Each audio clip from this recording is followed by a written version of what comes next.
Good morning, everybody. So before we get started, we have a few announcements.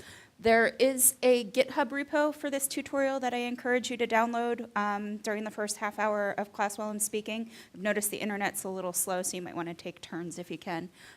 If you cannot read the link from the back, it's github.com/nd1, as in Nicole Donnelly 1, and the repo name is PyCon 2017. And there's also some announcements. First of all, this is fantastic data and where to find them tutorial. So if that's where you're supposed to be, you're in the right place. If not, you might want to find your tutorial. There is a survey link that's available in the Guidebook mobile app, but I will announce it again at the end of the class. It's surveymonkey.com/r/PyCon177. There will be a break at 10:15 in the lobby outside this room. Lunch will be at 12:20 in the Oregon Ballroom upstairs, rooms 201 to 204. At lunch, if you've requested a kosher meal, please let the servers know, and there's also a separate buffet station for vegan, vegetarian, gluten-free, and halal meals. And as much power as we could afford has been placed around the room, so if there's not a power strip in your row, look in front and behind you, and you should be able to find the power. Okay. So as I mentioned, this is fantastic data and where to find them. We're going to go through an introduction to APIs, RSS, and web scraping today. To that end, first of all, I like to get a sense of the skills, general skills of people in the room. So how many people here know Python? Everybody, I hope? Okay. How many people here before have used RSS? APIs? And how many brave people have tried web scraping? Okay. So to that end, also, who are we? So I'm Nicole. This is Will and Tony. We're all here from District Data Labs. District Data Labs is a data science research institute, data product incubator, and open source collaborative based out of Washington, D.C. And we have a group of people that work together on different projects and do things like come here and give talks. So we're kind of there as a community to support one another in our work to become better data scientists. Tony and Will are here to assist today, so if you have any questions, just flag them down while I'm talking or when we're going through the workshop. So Tony is the founder of District Data Labs. He is also an author, an entrepreneur, and a data scientist. Will, who is here, one of our West Coast members, is also here to help today. He's a developer, security fan, and YouTube aficionado. So when I get to the part about securing your API keys, if you need more information, I strongly suggest talking to Will about that, because right now I just use files in my GitHub. And then I am a recovering consultant. I like to say I worked for about 20 years doing computer forensics and electronic discovery consulting, and recently made a switch over to data science. I am a faculty member at District Data Labs and also at the Georgetown University Certificate Program in the Continuing Education School on data science. And I also like to knit a lot, so I call myself a fiber alchemist. If you have knitting questions or knitting store recommendations, let me know. So here's what we're going to go through today. We're going to start with an introduction to APIs and what they are, where we can find APIs, and how do we access APIs. We are also going to see the kind of data returned by API. After that, we're going to have a hands-on workshop, so there's time set aside for you to go through the Jupyter notebooks that are in the GitHub repo and test things out. There's also a couple of script files in there, so you can try out writing a script to do recursive calls to an API and pull in data. And we're here to answer any questions you have about those when you're working on them. After that, we will go back to a little bit of a lecture format to talk about web scraping. What is it? When should I use it? How do I do it? And also some different Python libraries that support doing web scraping. There is a directory in the GitHub repo on scraping. We're not really going to go into web crawling here. We're not really going to be using Scrapey here, but there is an example of some web scraping we're going to do in the Jupyter notebook. And then after that, oh, it looks like this is not coming up. There we go. After that, Will is going to talk a little bit about Baleen, which is a district data labs project that operationalizes data collection from RSS feeds. So we're going to talk about, like, once you have this stuff, how can you make it useful to you? So let's get started. What are APIs? Does anybody want to shout out an answer? You guys can, I know it's 9 o'clock in the morning, it's kind of dreary out, it's the first day, but feel free to raise your hand, get involved, add to what I'm talking about up here. So do I have anybody brave enough to tell us what an API is?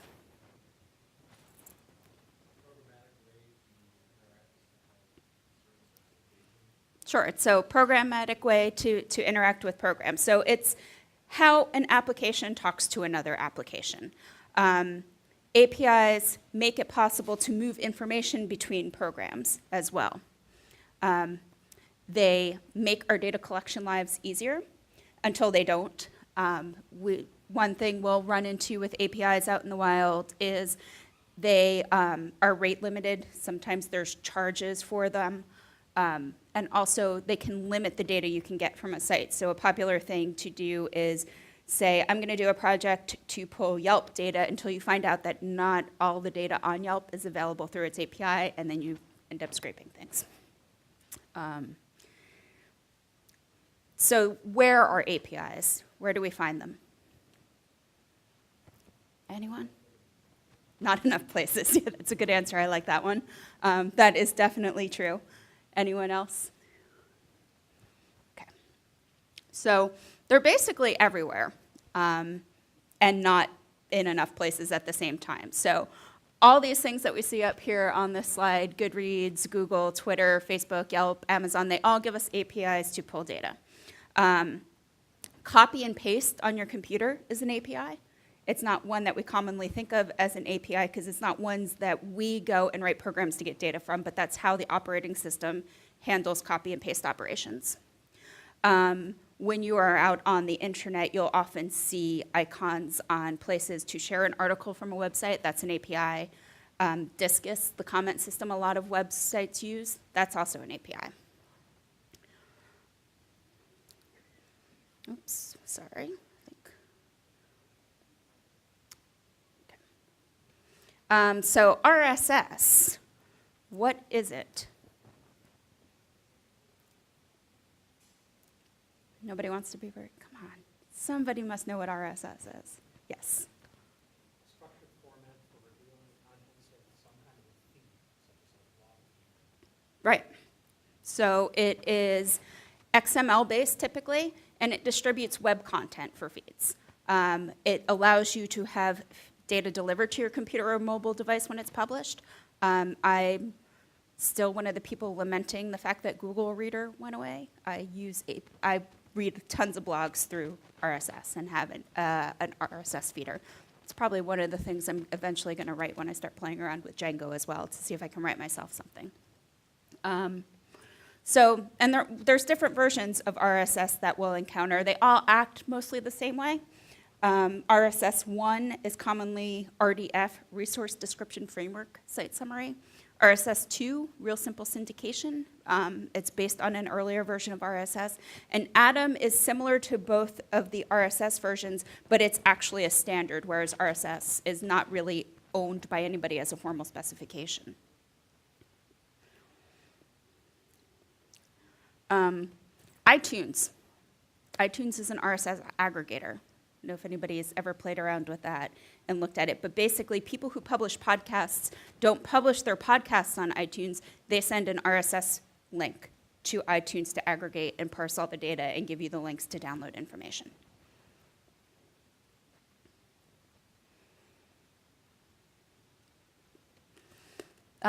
So in talking about RSS, is RSS an API? Yeah, pretty much. I think for our purposes, we can say it is. It's a specific API. It doesn't necessarily work the same way as we commonly think of website APIs to work, in that we are not sending queries and getting back JSON files and parsing through stuff, but it is working with XML. It is a specified semantic structure for calling information to get data. All right, so how do we access these things? And just for context, we're kind of going to keep it limited on RSS and REST APIs with JSON. There will be a little XML in here for people who like to parse XML. But there are different types of APIs, but most commonly we're dealing with REST APIs. So does anybody know what that means if we say it's a REST API? Typically, what we mean is it looks something like this. We have a URL that something knows how to interpret, and it gives us data back. That's not a web page. If we look at different APIs, it looks very similar. Here we have another URL that asks for data, and we get data back that's not in the form of a web page.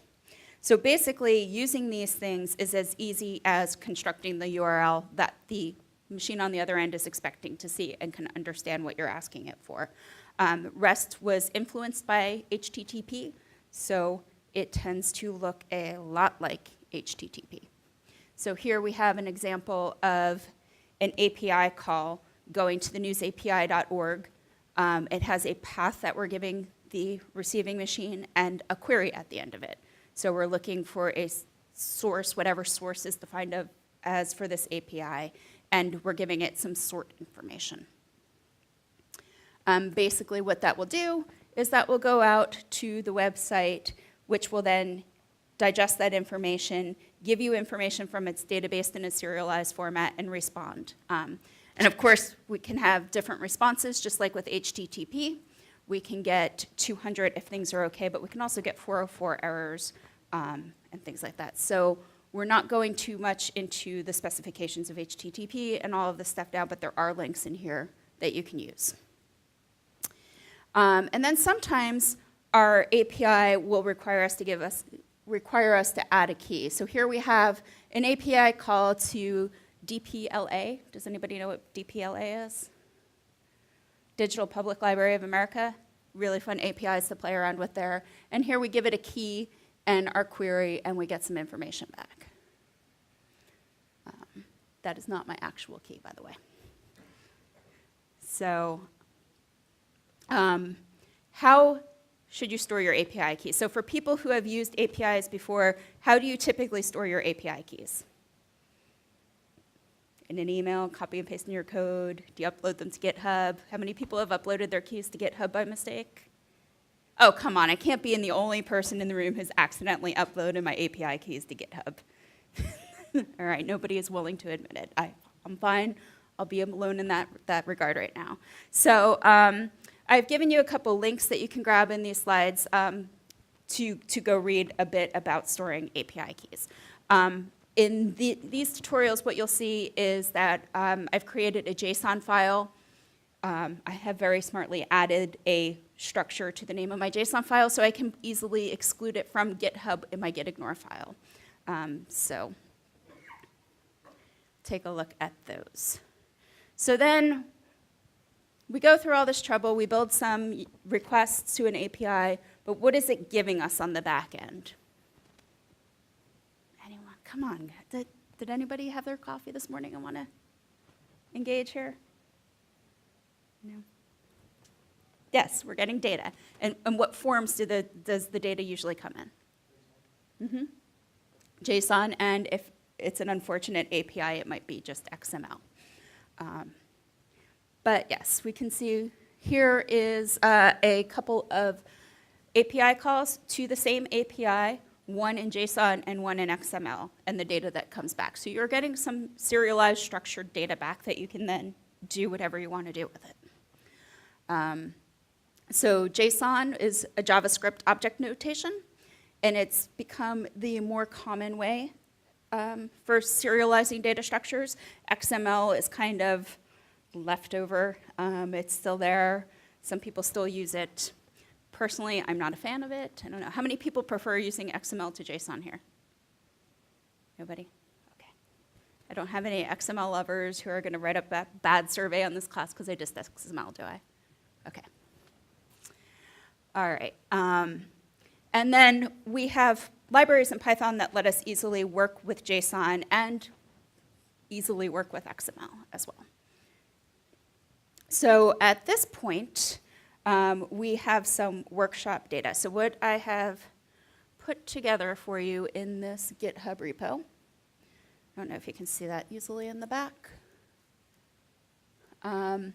If you pull down the repo, either clone it or download it. There's instructions here on the README to do both. There is a requirements file if you want to install things that way. And what we have is an RSS folder for the RSS tutorials. Hopefully everybody's been able to get their things downloaded because this internet is running a little slow today.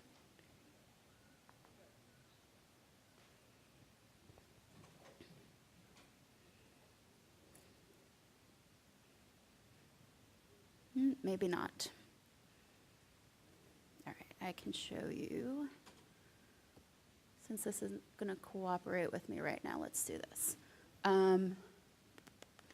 There is an RSS folder, and you will find a Jupyter notebook in there, and also a script file. I recommend starting with the notebook. It's going to walk through a few things on RSS and how to use RSS, and then there is a challenge at the end of the notebook to write a script. And this is a sample script that you could potentially come up with. And then there is the API directory, which is going to have a Jupyter notebook as well. So it's going to walk you through some of the stuff with APIs, walk you through using an API with a key, and then give you a challenge at the end to write a script to do something with an API. And there's a sample solution here as well. So we will work on that until, I guess, for about the next 35, 40 minutes.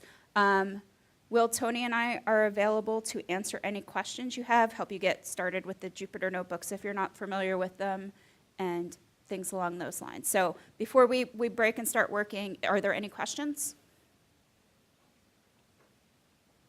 No? Okay. Oh, wait, here we go.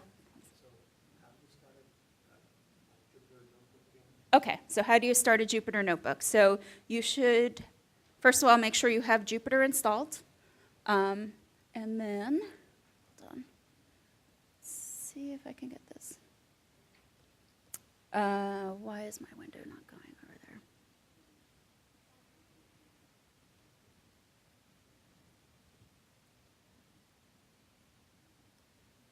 That'll help. All right, let's see. If you have Jupyter installed in your Python of choice, I have, I think, everything running in all the windows. You can just type Jupyter Notebook at the command line. So here I'm using an environment that I have Jupyter installed in, and then it's just Jupyter Notebook to activate the server from that directory. So you'll have that browsing structure like I just showed in the previous window, or you can type Jupyter Notebook and the name of the notebook that you're trying to launch, and it'll just launch that notebook. Okay, so we will come around and help people get started.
Okay, so hopefully we have gotten through some of the technical issues people were experiencing. Was everybody able to download the repo in some form or another, either clone or zip? We're all good on that?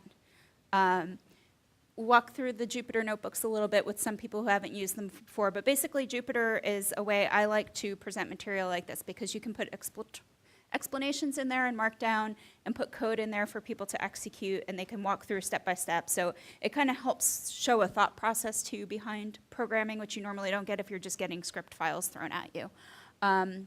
So does anybody have any questions from that portion? Did everybody at least get through the RSS notebook and download the RSS data? No, I see some shaking heads. Were there questions about it? Just technical difficulties?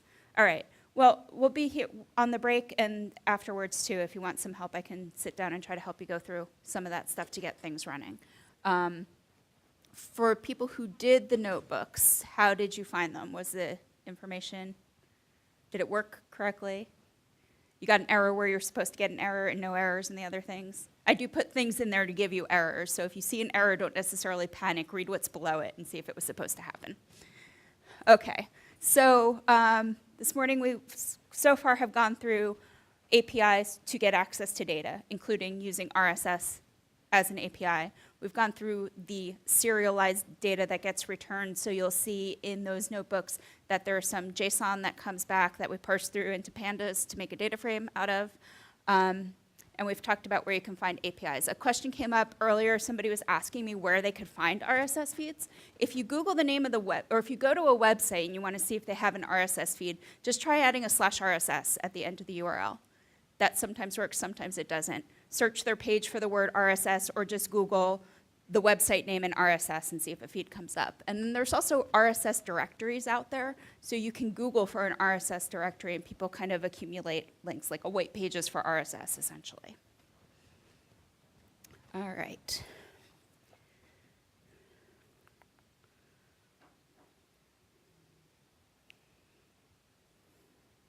Okay, so web scraping.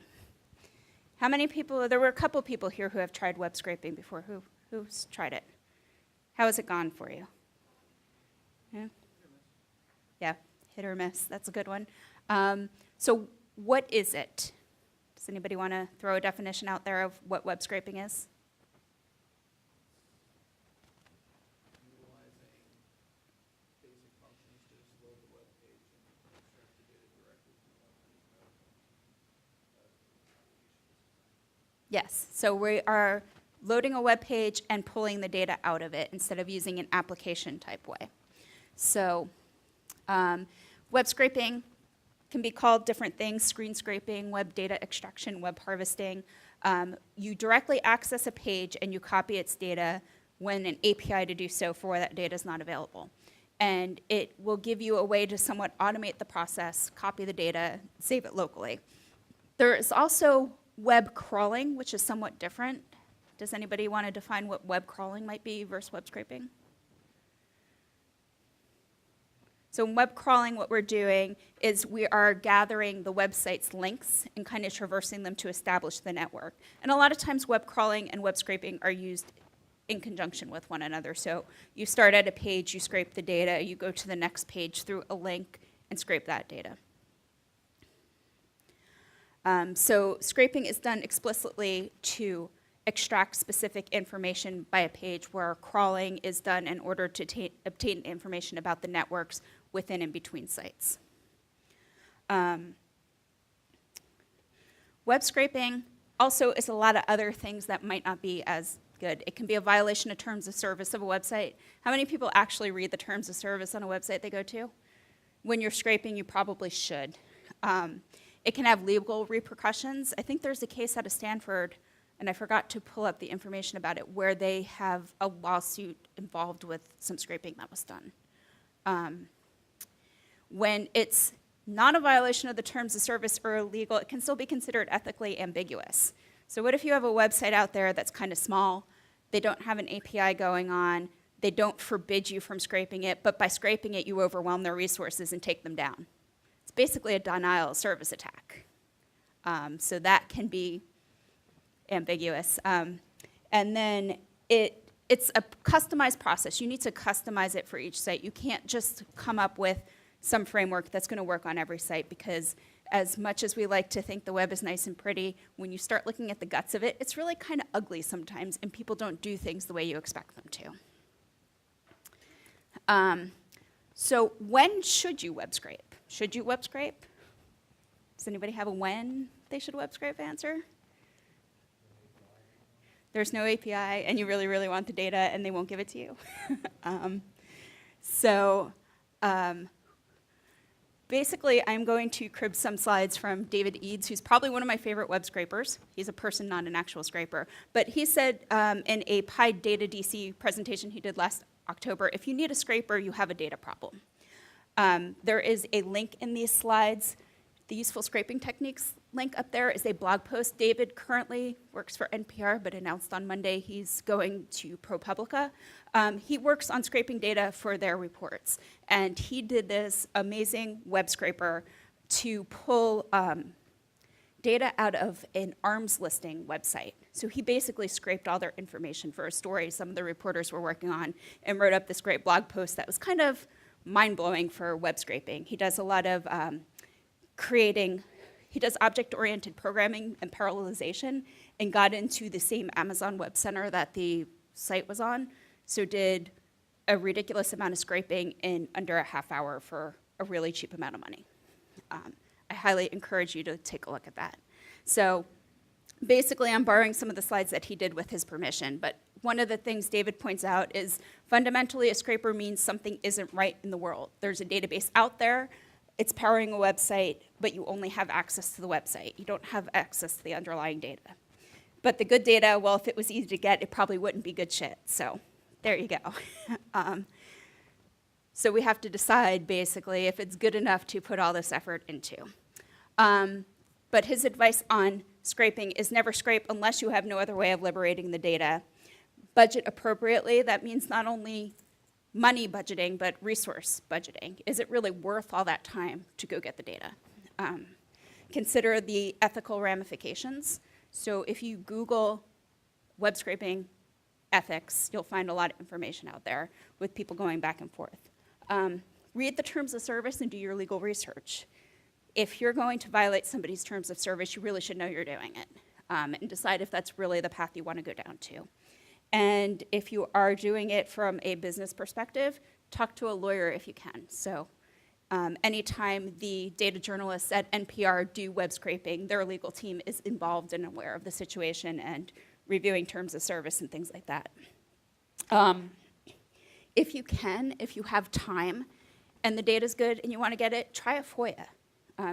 There's also a lot of information out there about FOIA-ing data. So a lot of cities are now going to open data standards but don't necessarily have all the data you want in an open format. You can try FOIA-ing them. I work for a city, I work for the city of DC, and I have scraped their data. But there's also FOIA mechanisms for getting some of the data. So even though DC is kind of being lauded right now for one of the cities being progressive enough to go to open data, not everything's out there.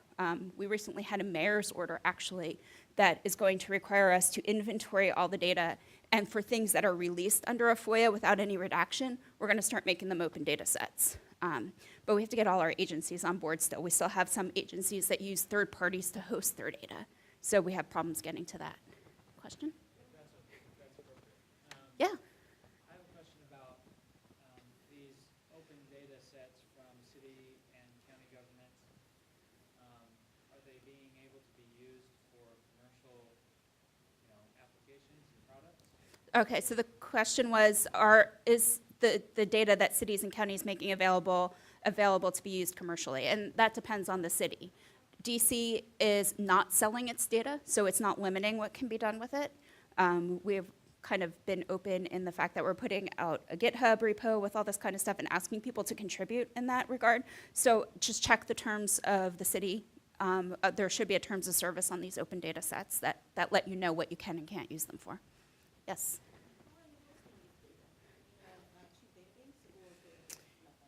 In DC and a few other places, we're using a service offered by Esri, who does the GIS software. So they have basically a platform cities are building off of. But yeah, But so I will admit I have scraped data when it's not available. I have scraped it from the city I now work for. It was before I was an employee. And it's actually one of the things they were asking me about in my interview. They're like, but how did you get that data? We can't get it out there and open. Like, well, scraped it. A lot of times, Department of Health records are a really big thing now with some data science data sets. So restaurant inspections, a lot of cities use a company out there to host them. They're all kind of on the same platform, and there's no public-facing API for it. There used to be, but they took it down. So if you don't get the health department to answer your calls, sometimes you just need to go do that. So here, I don't always scrape data, but when I do, I get IP addresses blocked. My first scraper totally got my IP address blocked, but it was 2 days afterwards, so they weren't doing it real time. They looked and they're like, what the hell is this? Blocked. Try not to get blocked.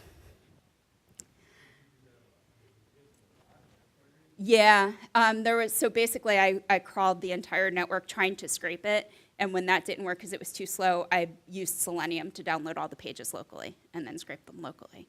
So it was after I did all the downloads of their pages with Selenium that I got blocked.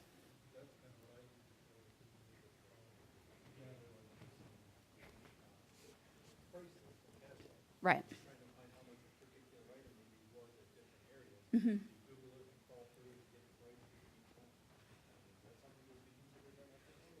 So the question is, if you create a scraper that goes through and scrapes web pages for published prices on a catalog, is that kind of it depends on the term of service of the website. So you have to look to see what they're saying about their data. Correct, yes. You should go into all the websites you are scraping and read their terms of service when you're doing something like that. I don't know that everybody does. We all have our little dirty Python programming secrets in the closet, so. I'm telling you, you should. I'm not the web scraping police. I'm not going to come over and make sure you are, so.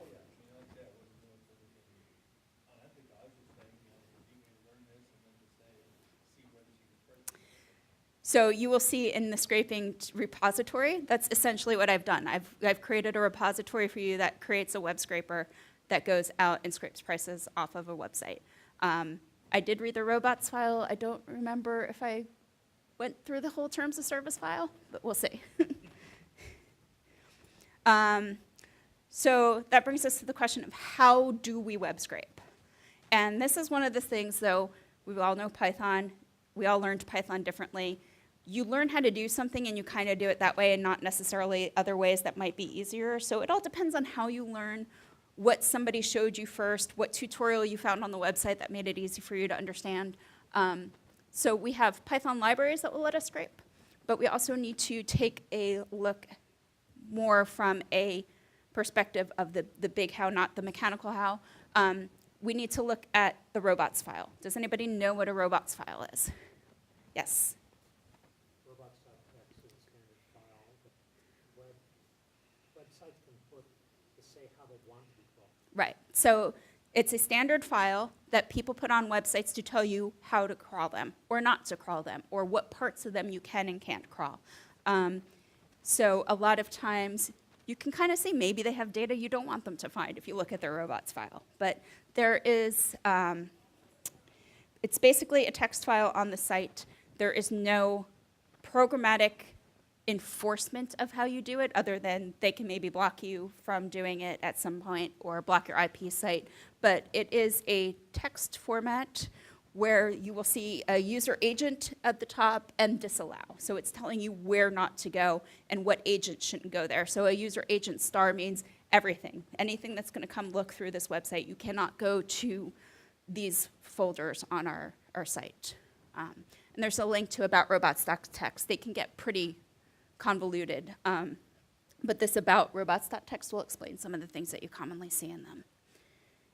All right, so after we do that, we need to approach the how are we going to do it. So Scrappy or Scrapey, I don't know what the correct pronunciation is a common library or it's a framework used to scrape websites. It relies on things that we are going to go through manually using things like URL lib and requests and Beautiful Soup. So these are some of the common Python packages that will help us with this task.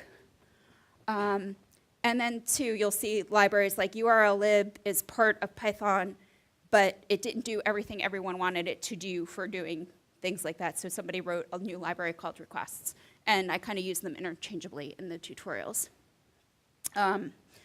So we also have Scrappy, which we're not going to go into, but there is a folder in your GitHub repo that shows essentially the same scraping done in the notebook, in the IPython notebook, done with scraping. And then Nutch is also another library that can be used for crawling and software. It works off of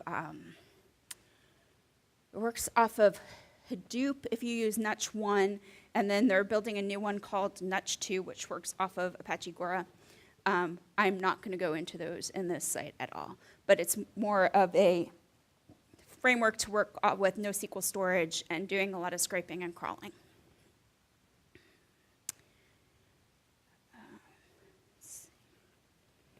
Okay. When you are scraping, you should expect a fair bit of trial and error. It does require you sitting there and reading through the source of web pages. It's not something, I struggled with like even how to start teaching people to do this. So the tutorial we have will walk through some basic scraping, and then there is another notebook to show you my thought process on scraping, because when I was sitting at home last week going, damn, what am I going to do to teach this? I got an email from my favorite liquor distributor, and I was like, oh, I wonder if I can scrape their page. So I did. I scraped their Scotch prices for you. And that notebook will go through kind of how I approached doing that and what I did to do it. So this is our summary for afterwards. Are there any questions on this part? Yes. Basically, it's usually at the top level of the website. So if we go to, here we go. So Drink Up New York is in our second notebook for the scraping tutorial. And just off the top of the site, if you do a /robots.txt, here's the robots.txt file. Yes. Yeah, and if you use something like Scrapy, Scrappy, it will look for that. And I think you can set up things in there to not crawl things that you're not supposed to crawl. So if I wrote a scraper with Scrapy, and it went and saw that I was scraping a path that was in the robots.txt, and I had the setting set that it should follow what the robots.txt file says, it wouldn't do it. So, but yeah, it's just a text file, so it's not like it's a website police force there to stop you. So in our GitHub repo, we have a scraping folder. Start with scraping notebook, and that will go through some of the basics. Scotch.ipy notebook is the scraper that I put together last week when I was thinking about how to kind of share a thought process behind scraping. And then if you get through all of that, or your burning desires to learn Scrapy, sorry, not teaching it, but here's a scraper built with Scrapy that you can go through. I really do recommend going to their website. Their Read the Docs page, they have a tutorial you can walk through. That's really good. That's basically how I learned to use it. So it is now 10:15, so we do have a break at this point, 15, 20 minutes, whatever you want to do, then come back and start working on these notebooks. And we will work on that for about an hour-ish and answer any questions. And if you did not get through the initial part and you want us to help you with that, please come find one of us and we'll get you up and running.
Okay, so given internet slowness and some Python environment compatibility issues, what we're going to do is change up the programming a bit, and we will go through these notebooks together and discuss kind of what they're doing and how the code is working. I encourage people, I might call on people, or at least ask for volunteers to read code. When I teach workshops at Georgetown, that's the way I like to do it, because I think it helps kind of, if you can articulate what the code is doing when you're reading it, it helps you understand what's going on a little bit better. So some people had not worked with Jupyter notebooks before. I find them really good for teaching things like this, because you can add annotations and text and things like that and talk about what's happening. So the basic notebook structure is there's these cells here. We have different things we can put in them. I'm using Markdown and code and everything for these cells, and we'll just kind of run through it. You can hit the play button here to go through a slide, or you can hit Shift-Enter. So let's start with the RSS notebook. We'll go through this one. This is fairly short. I've given you some links to different RSS content that's out there on the web that you might want to play with. One of the neat things that I like is my public library in DC will let you RSS your catalog searches. So you can do a search for Python and then put this in your RSS reader, and every time they get a new book that matches it, it updates in your RSS reader. Let's see if we can get to this. I've been having problems with their website on Chrome. So this is basically what it's pulling in. This is an RSS of all the books in my DC public library that match the subject Python.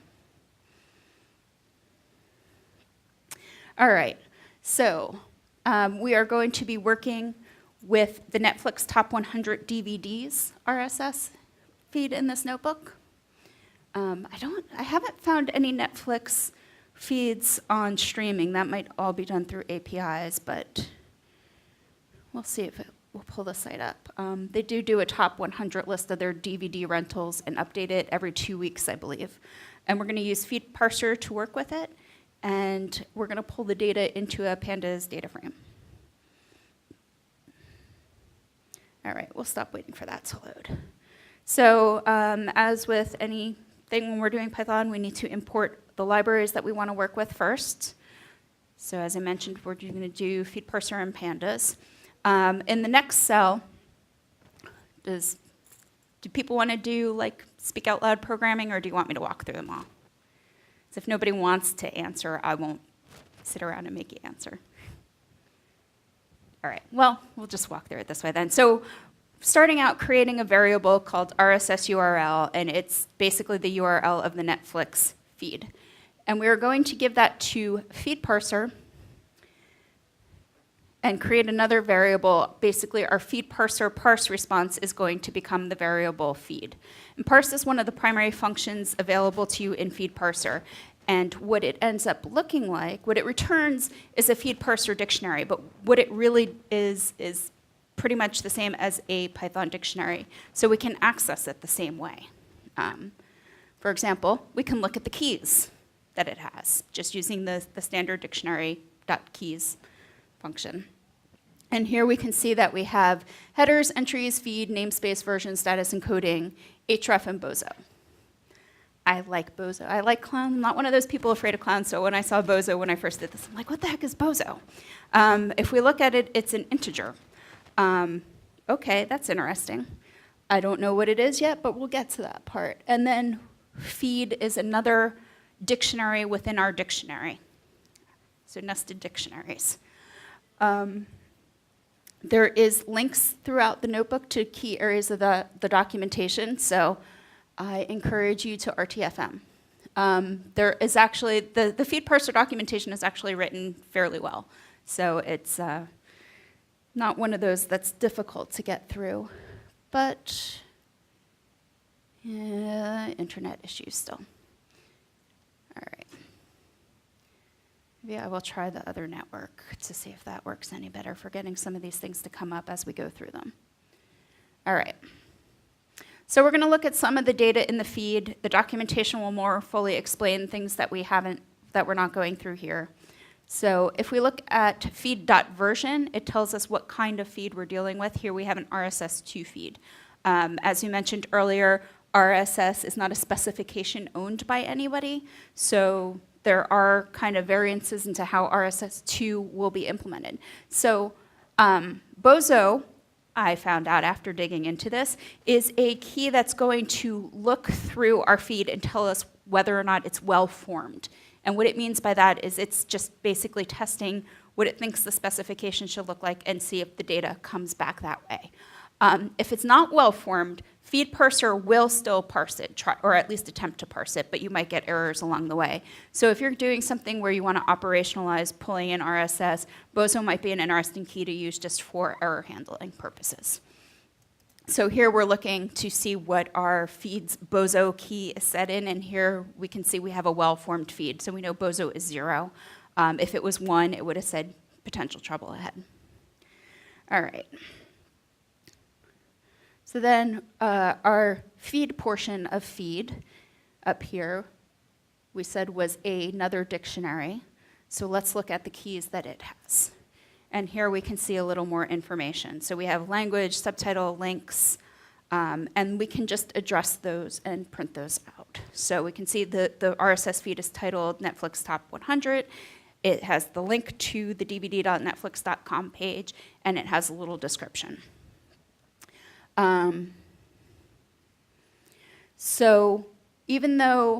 So if you go through the reference section of feed parser, it will show you an annotated example of what it expects to see in an RSS2 feed, and it will look based on elements. So basically, if an element that should exist isn't there, it might give you an error if you try to address it. So here is one of those deliberate errors I like to put in things. Feed.feed.published. Publish is a standard part of an RSS2 feed. Netflix is not using it, so we get an error. But since we are using a dictionary, we can use get to see. So if you want to write code around this, you can start using some of these functions that we have in Python dictionaries to error handle things like this. So if your published is something you want to pull out, if it exists, you know how to look for it. So the data we're looking for is actually is in the entries. So this is a top 100 list. We expect 100 entries, and we can see here we have 100 entries. And then feed.entries, which has our data, is a list. So if we know how to handle lists on Python, we can start working with those. So you can see here, if we look at the title of the first entry in the list, we get a name. And then we can do some code to pull out the names of all the titles in our entry. So that is basically Netflix top 100 list right there. So you can also easily pull it into a data frame. And this will put using pandas. So you have the ability to convert a list in pandas to a data frame, and that's all that code did there. So what I did then at the bottom is, before we go to the next part, does anybody have any questions on that? On what was done there and the different elements of feed parser and where to get more information if you need it? Okay. So I have given you a challenge here to create a data frame of the top 10 movies from Netflix Top 100 and iTunes. So if you were interested, if you were a movie geek and you wanted to keep track of what people were watching, you could set up a script to go out and pull this information and create your own top 10 lists. So there is a link here to a sample code. I think I will pull that up in Atom instead, so it's a little easier for us to read through.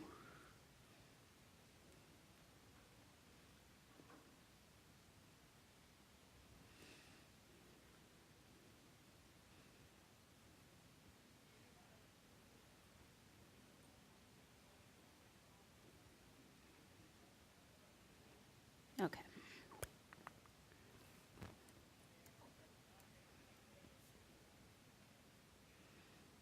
All right. And if you want to send me code critiques, feel free. I've been working in Python for a little while, but it's not my first, second, third, or fourth programming language, so it might not be Pythonically correct or the most efficient thing or the only way it's definitely not the only way to do it. There's so many ways to do things in Python. So this is basically a script file that I wrote as part of that challenge, so this is one way you could do this. we're going to take the top 10 movies from various feeds and compile them as a data frame. So we are going to use the feed parser, library, OS, library, pandas, and date time. I have set up some global variables up top for my feeds, so I only need to change them in one place if I want to change what I'm doing. And I have set up some data frame columns as global variables because I'm going to use those in multiple places as well. Yes?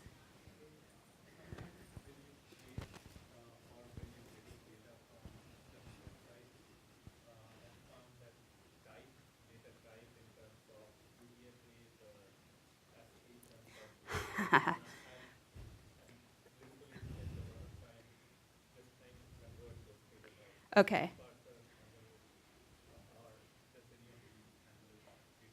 So the question is about data type encodings, UTF, ASCII, and are they handled by feed parser? And I believe feed parser handles that fairly graciously. I have not encountered errors with that. I'm not sure what it's doing on the, oh, we have somebody up here saying no, it doesn't. Really? If you run it, one of the iTunes contains a quote. Oh. The actual quotes, and so it'll error out. So what I had to do is I had to actually modify the code a little bit.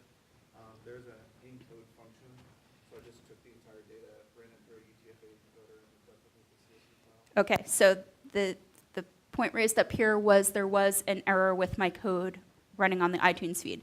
There was not when I ran it, so the list has changed, and there's new things up there. But yes, my code up here does not do any type of encoding error handling at this point. That probably could be a whole 3-hour tutorial all on its own, and it's not issues that I've built into going into this. There's a lot of resources out there online for handling encoding, but you'll find when you Google it, it's a problem a lot of people are running into.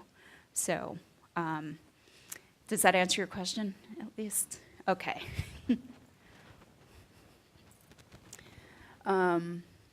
Okay, so if we go down to the bottom of our script file, I have set up things down here. So we're going to set up a data frame called top 10 data frame, and then we're going to go through each item in our list and run it through this function, top 10 movies.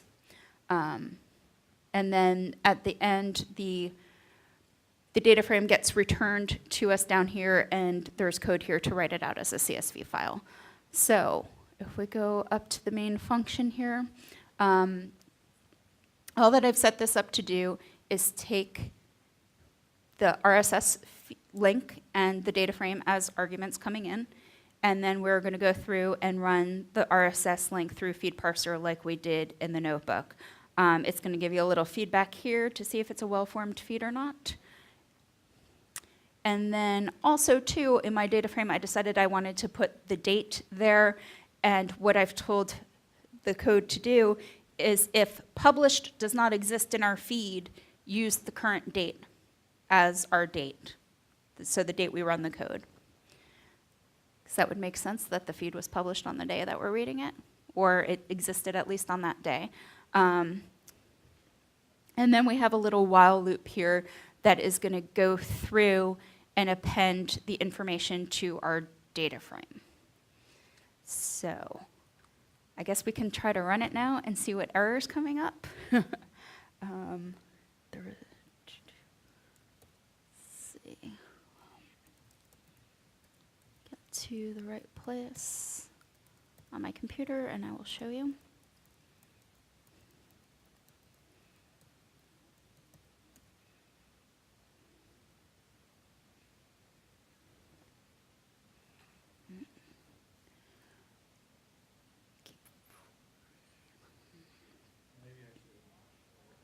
Uh-huh. The parser will handle the encoding just fine, but you can't output to a CSV.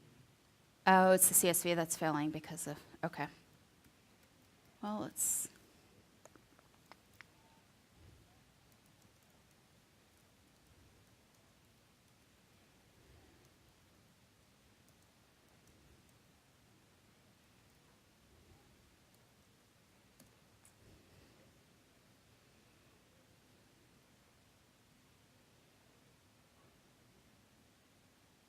so you can see there now it's running the iTunes It ran our iTunes RSL, it checked the bozo, it checked the bozo on our Netflix as it did each one. And then, oh, we got a CSV here, so let's see what happens.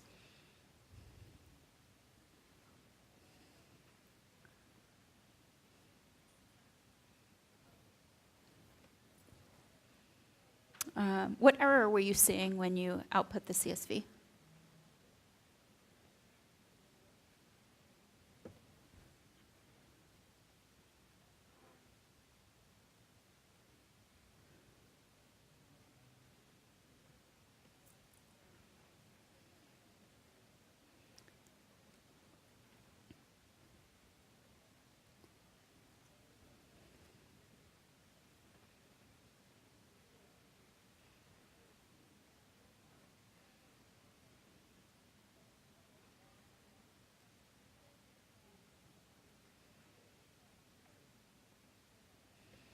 Okay. Okay.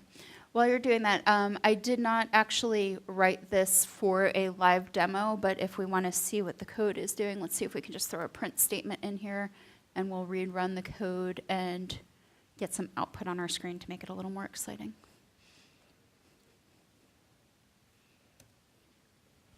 Okay. So what I just did there was I threw a print statement in my while loop so you could see what the code is doing.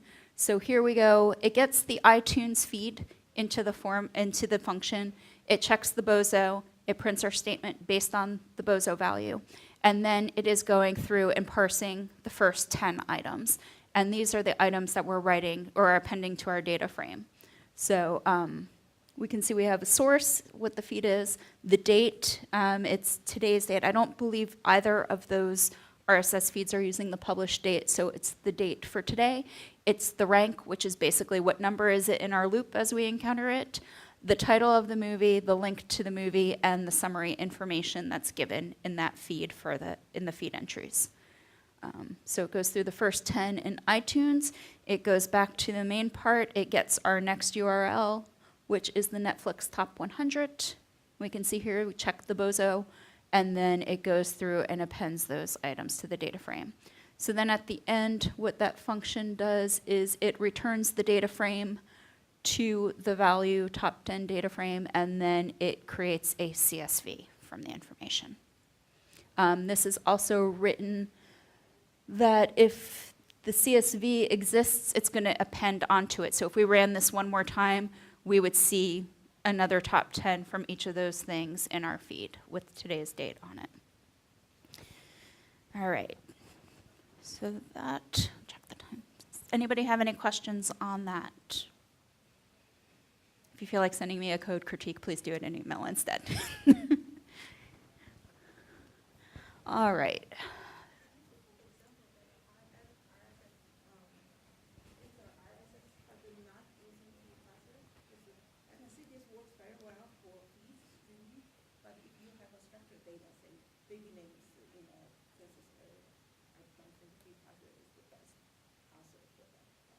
Well, are you getting that data as an RSS feed? This is strictly for using RSS feeds. So this is how, I think it might do some other thing. It does add them, but yeah, that's essentially what the library was created for. If you were using an RSS feed, here's how we can parse through some of the data. Yes?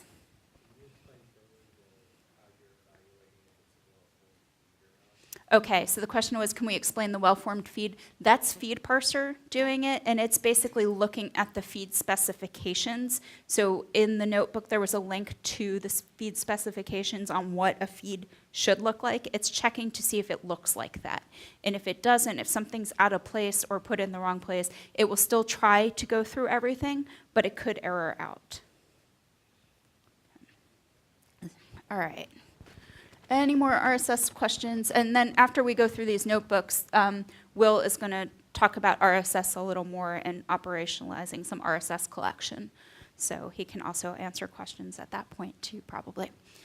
So are there any more RSS questions? Okay, let's move on to the API notebook.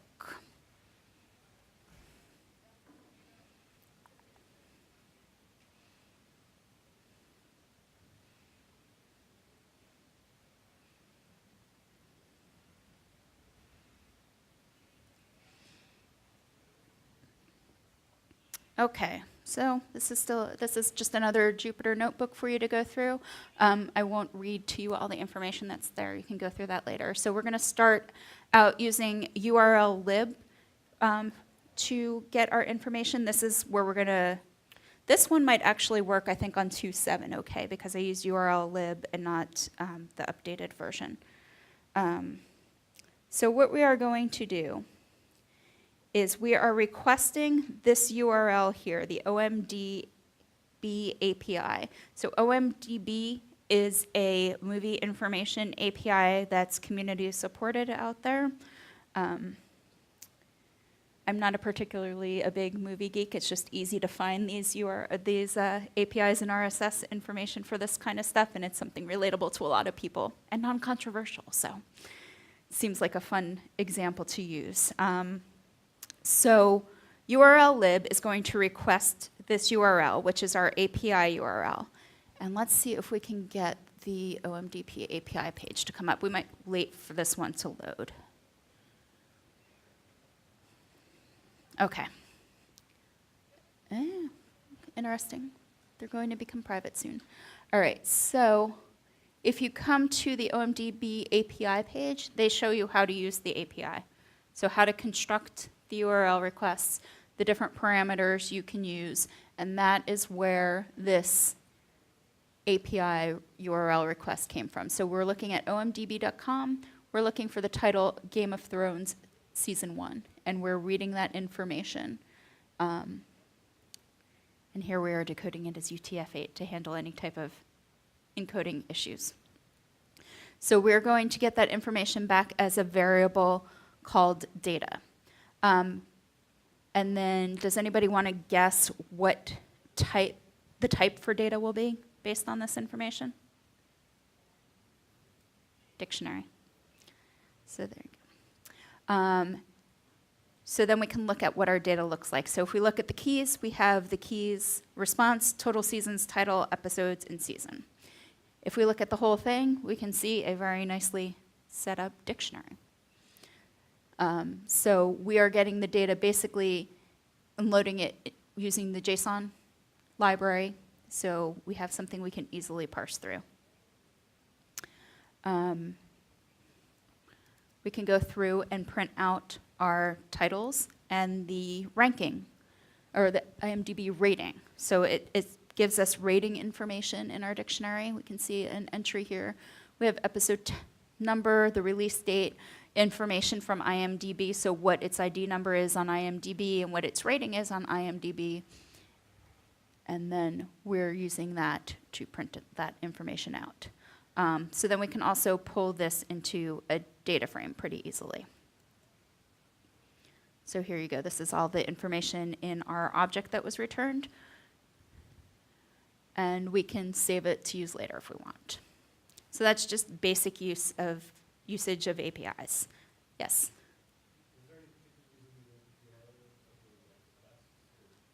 So the question was there any reason why I used URL instead of request? No, no good reason. I don't have a particular love-hate of either of those libraries, so kind of use them interchangeably. Requests is a bit more robust than URL lib. Yeah, that could be. I think I learned them both about the same time, so I go back and forth between the two. Okay, so that's basic API usage. Sometimes you need a key to use an API.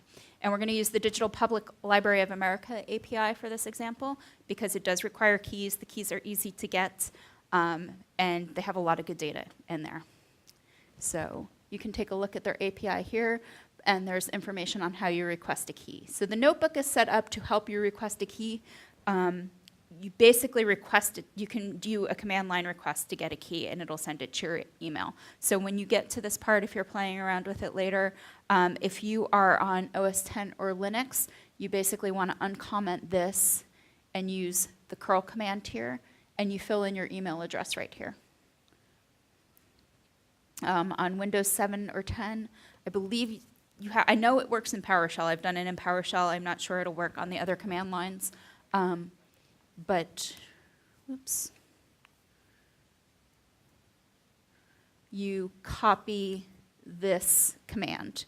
You put your email address here in the URL where you're requesting the API key, and this command will basically send out your request to DPLA, and they'll email you a key to the email address that you provide in that link and that URL.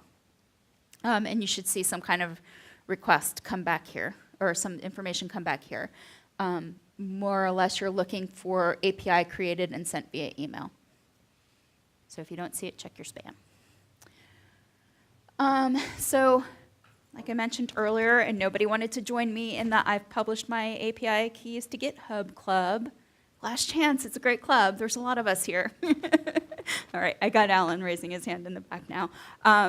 What I've done here to store the API keys is I've created a dictionary and saved it as a JSON file. In your repo, I'm not gonna, this is my key. I don't think anybody's gonna be able to copy that down, but that's not in your GitHub repo, but this config secret template.json file is. So you can set up basically something like this to store your API keys. Yes? What's the risk of having someone know your key? I guess they could just illegally find data or something and be liable? Right, so the question is, what's the risk of having someone know your key? If it's a service that requires payment, or if it's a rate-limited API, they could use all your stuff. It's not the end of the world unless it's an API that's charging you money, I would say. But best practice is not to let it. A lot of sites will track what kind of information you pull and how much information you pull and things like that. So it's also good for them to see if other people are using the API. I think there's a story I've heard third hand about people publishing their code with the API keys, and if you're using something like Amazon Web Services, somebody can then take your keys and start launching all these machines and cost you a lot of money in very little time. So, okay. So yeah, we had somebody up here saying it happens a lot with Amazon. Yes.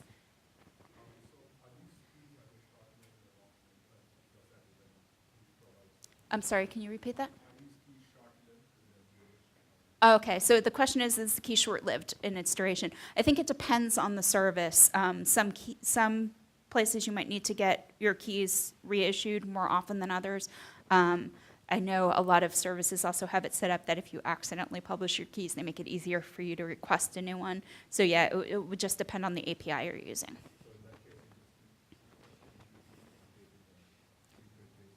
Correct, you would request a new key and update. Yes.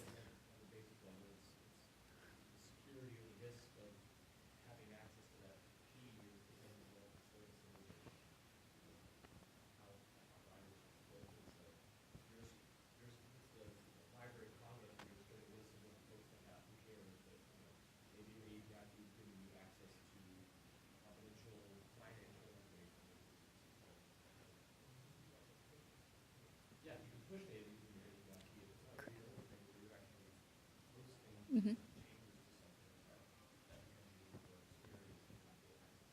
Okay, I'll summarize that a bit for everybody that didn't hear it. So it's basically your credentials for a website. So the security risk of publishing them depends on the security of the data, but as was pointed out, APIs are not only for retrieving data, you can use APIs to push data. So if your key is not a read-only key and somebody gets their hands on it, they can start adding data maliciously or not maliciously to your data set. That might not be what you want.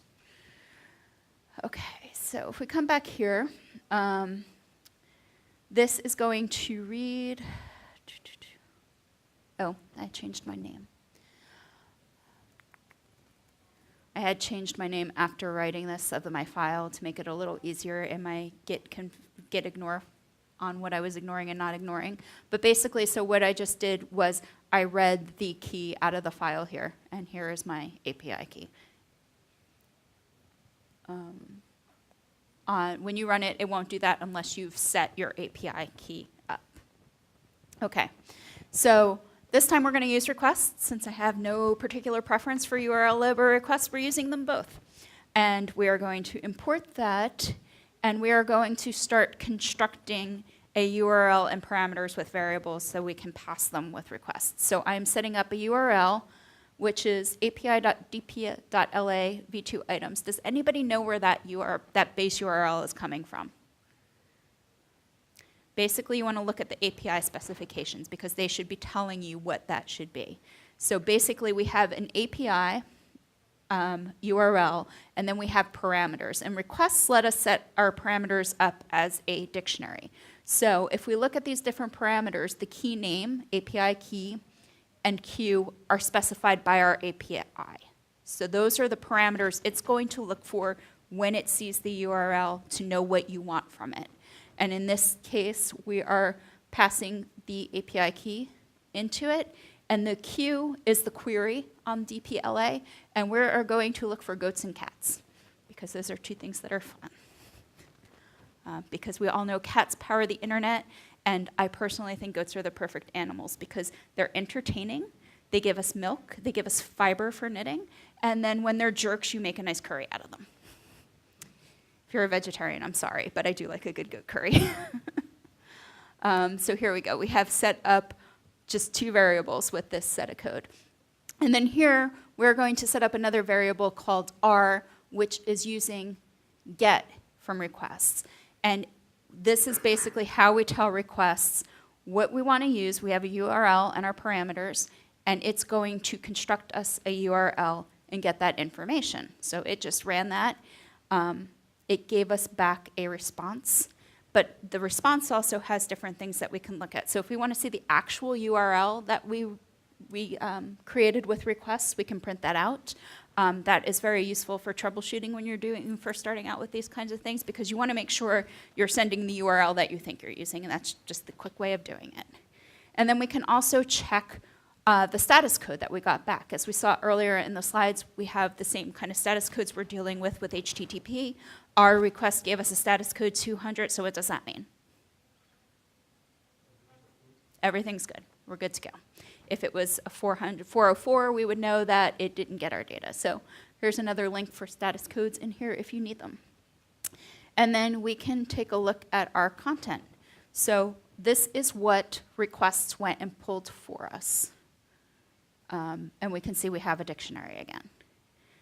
We have some information up here that's part of our return. So we have a count 40. Does anybody want to guess what that means? It's probably our query returned 40 items. It starts at item 0. Limit is one to watch out with. Sometimes you are limited on how many things you can get back on an API call. Right now we're using a default of 10. So this dictionary will have the first 10 items from that API. Let me get rid of that. The 40 was the total number of items that the API could return for that query. Right, we started at 0 and we're limiting at 10, so it just returned the first 10. But we will take a look at this. So the 10 is a default with DPLA. Oh, so since the last time I have run this, they have added more goats and cats to the DPLA library. That's exciting. So you can see here when I initially created it, it pulled back 29 results. There were 29 total. Now we have 40. DPLA actually has a parameter to let you change how many things you get back, and we can get a maximum of 500 at a time. So we can just set our page size parameter, which is how many results do we want to be 500, so we get everything that they have currently at this time. I'm waiting for the day that it goes over 500. So if we run that again, we will get another dictionary back that's going to have more items. So you can see here we still have 40 items. We started at 0 and we're limiting it to 500, which means we get first 500, but in our case we would be getting 40 because there's only 40.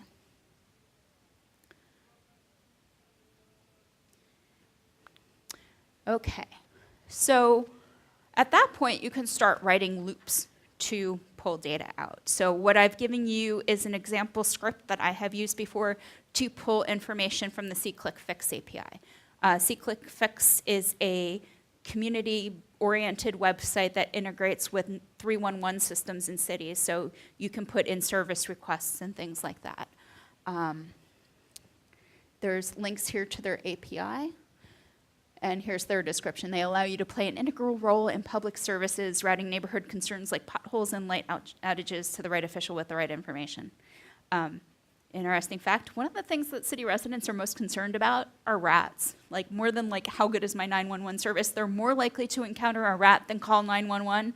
So that's C-Click Fix came out of those concerns.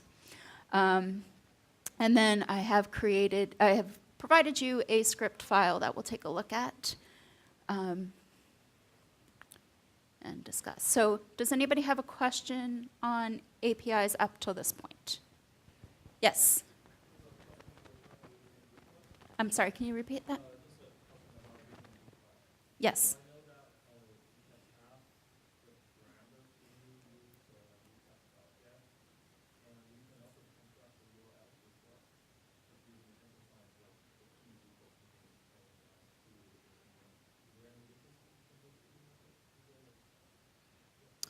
So that part, so the question was, what was the difference between key equals and Q and the different things we put in the URL request parameters? What those items were actually dictated by our API. So if we look at that part again, if we look at this, hold on, let me stop scrolling through that. So this params variable, the dictionary constructed, API key is an actual keyword that the DPLA API is looking for. So that's what that is. So the differences between API key and Q is just they're different parameters in the URL DPLA, or DPLA is expecting you to send them. Does that answer your question?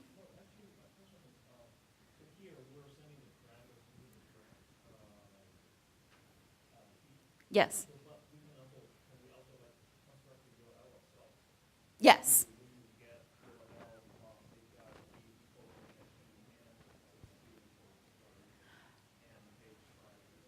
Oh, so, all right, if you were going to construct the URL yourself, you would need to basically write it out with Q equals goats and cats.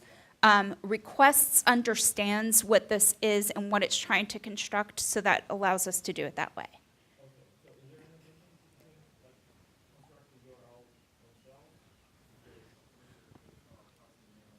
Yes. So the question is there any difference between using requests to pass the parameters and constructing it ourselves? And the answer is no. So this URL that request gives us is the same URL that we would construct manually. So it's just trying to help out and make things easier to track. So if we put that URL in, we can go exactly to the results page that DPLA would give us. Okay.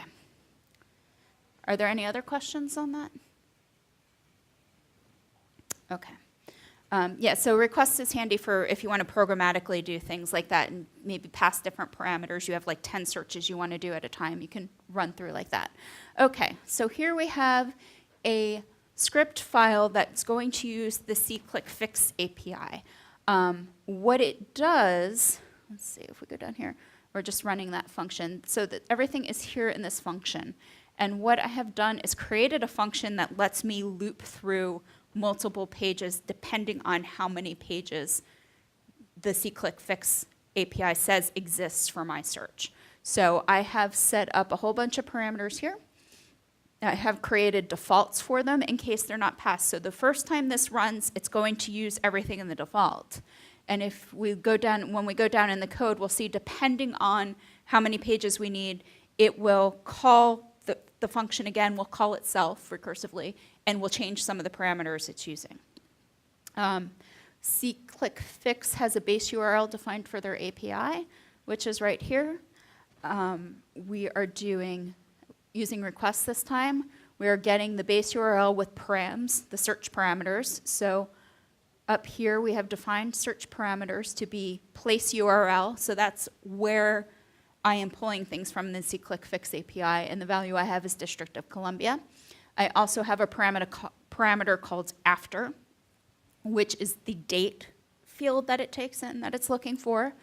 And here you can see our date is October 1st, 2016. So we're going to pull everything after October 1st, 2016. And our per page maximum with C-Click Fix is 100, which, depending on how busy a city is, can be not even a portion of the day, like a small portion of the day. So requests here is going to construct a URL for me that is made up of this base URL, and then these parameters. So we're starting at page 1. This pulled count, page and pulled are counting parameters that we're going to use in the function. So it's going to use base URL and the search parameters to create a URL to pull data from SeeClickFix. So here we have a little error checking going on. It is looking to make sure we get a reply of 200 for our status. And if that happens, it's going to load the response data into a dictionary from our content. It's going to look at the count all function that gets returned with that data. And it's going to increase our pulled variable by 100. So we know we have a maximum of 100 per page. We're starting out with 0, so the first time we pull it, it will be 100. And then what this is going to do is write the file and check to see if we've pulled all the data. And if it hasn't pulled all the data, it's going to update the parameters and call the function again. And here, each time it updates the parameters, it's going to print them all so you can keep kind of track of what's going on. Otherwise, you're looking at a blank screen for a while. And then if our response is not okay, it's going to tell us what the status is. So let's go through that real quick. Let's run that before we go through some questions. Where did my...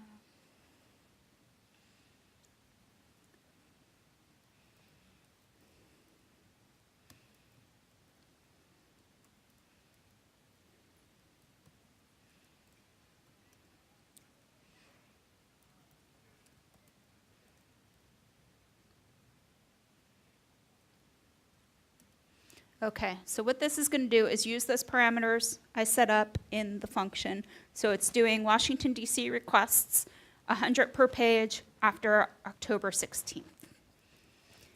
And it'll take a minute, I think, with this internet. We won't let it run through the whole thing because I think I do have some sample output I can show you. So here we go. So it got to the point now where it printed my parameters, which means it pulled the first page, and then here it's showing me from my print function what parameters it's passing to the function again. So this time when requests goes through, instead of page being 1, it'll be page 2. Basically, we're updating the page parameter. We're keeping count of how many things it told us we had to make sure we're getting through enough pages and pulling each of those pages. So I am going to stop that there so we don't sit here and watch it all day. And we can take a look now. I had it write the data out to JSON files. So I'm pulling all my data from an API and saving it to my disk so then I can do something with it. You could also just start doing something with it right away. You don't have to save it first. But if you're doing kind of data science type things, it's always good to have your original data that you can go back to in case you need it for something. So here is the response information that SeeClickFix gives us. It tells us we're getting 100 things per page. We are on page 1. We have 2,635 entries.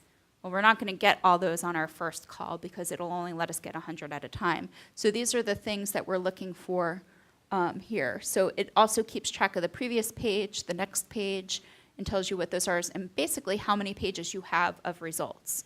So that is the information the function was looking for to decide how long to keep going. So if we go back to that function, that's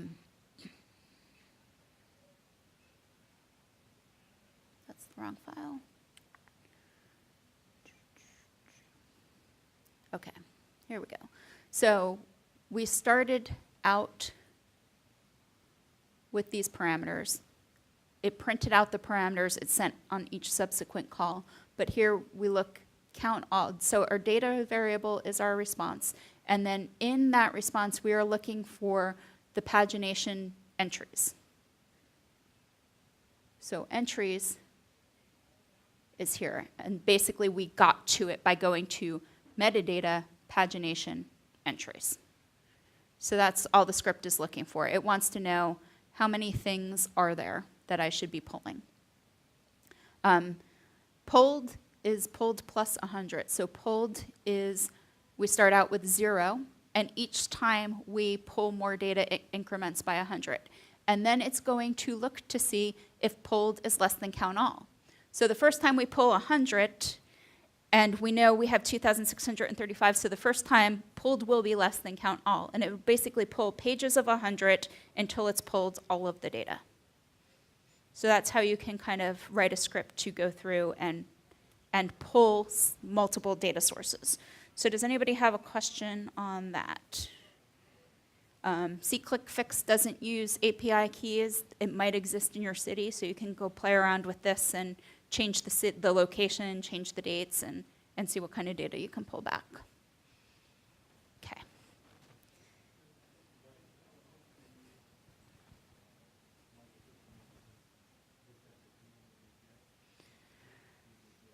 So the question is, if you want to use multiple connections, I think you just need to set up your computer, your script file to do that. I don't think you'd be restricted. It would depend on the API on how many requests you can do. So if it's something that requires an API key and you can only get a certain number of requests at a time, you might run into problems. But if you parallelize your processes, I don't see why you wouldn't be able to do that. Okay. All right, and then we're going to take about 10 more minutes to go through the scraping information. So in the scraping folder on the repository, Scraping Notebook is going to go through some of our initial scraping information. So here you'll see I'm going to start off using URL lib again. And we are basically going to use URL lib to pull down a web page and parse some information out of it. So I am using XKCD here because that's also one of my favorite things, and they're very good for demoing stuff. They're not as good for demoing the RSS stuff because I think they limit their responses to the last 4 comics. So it gets small data set, so it's not as fun to play around with sometimes. So here we are creating a variable called HTML, and it's basically the contents of this XKCD page, which I'm not going to show you yet because I don't want to spoil what we're pulling down.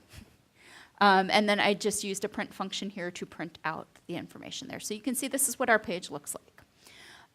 URL lib has a URL retrieve function to retrieve resources, so that's what we did. Or that's what we're going to do basic web scraping. Here we're going to look at the robots file to see if there's things we're not supposed to pull, and he just doesn't want us in his personal directory. So we're fine with that. We can then use URL lib with URL retrieve to go through and pull information out.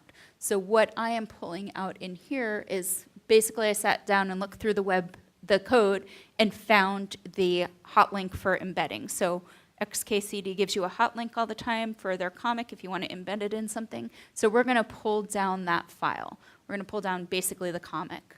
And if you run that cell, and then double click here, the little broken icon was because the file didn't exist on my computer before now.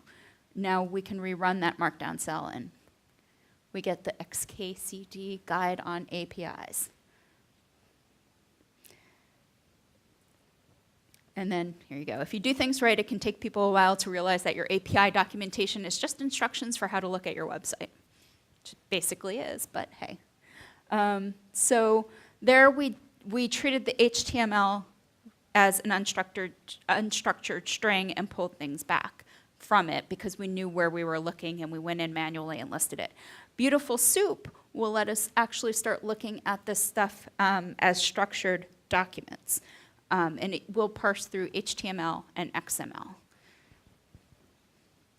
So if we take a look here, I've given you a sample page of quotes, and we're going to scrape those quotes.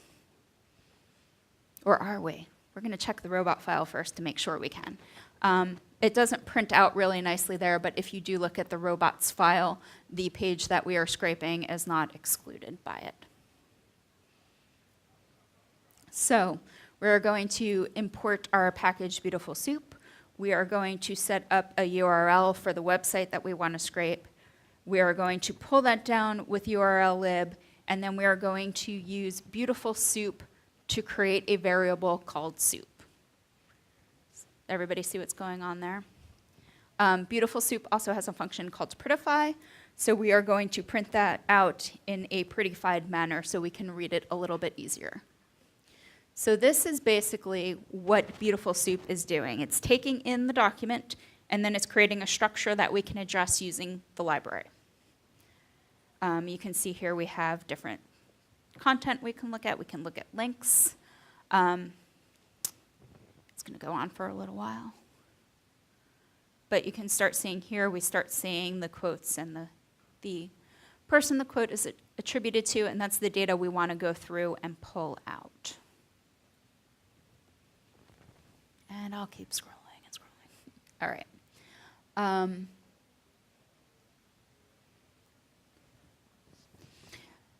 So then we can access the information through tags in the document. So soup.title. There is an element in our document, it's called title. When we tell it we want the title element from soup, it's going to print that out. Some of these tags, like title, have names, and some of them have attributes. Unfortunately, I don't think title has an attribute. So nothing came back there. But there is a string. So it basically, our title is this with the HTML tag. When we say title.string, we get the string within our title tags. We can use these different attributes to navigate through our document. So we have our document head, and we have our document body. Within our body, we can see the quotes. So let's highlight that here.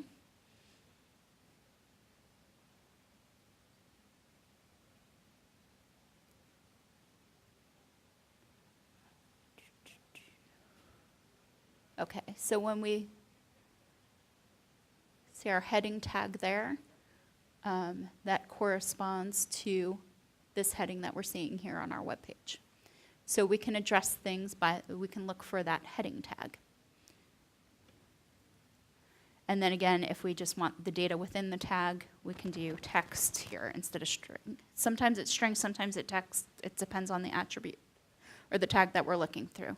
So Beautiful Soup will also let us navigate through the structure, and I really encourage you, if you're going to be using this package, to go through their tutorial because they have a really good example set up on how to navigate. And there's a lot of things you can do navigation-wise in Beautiful Soup.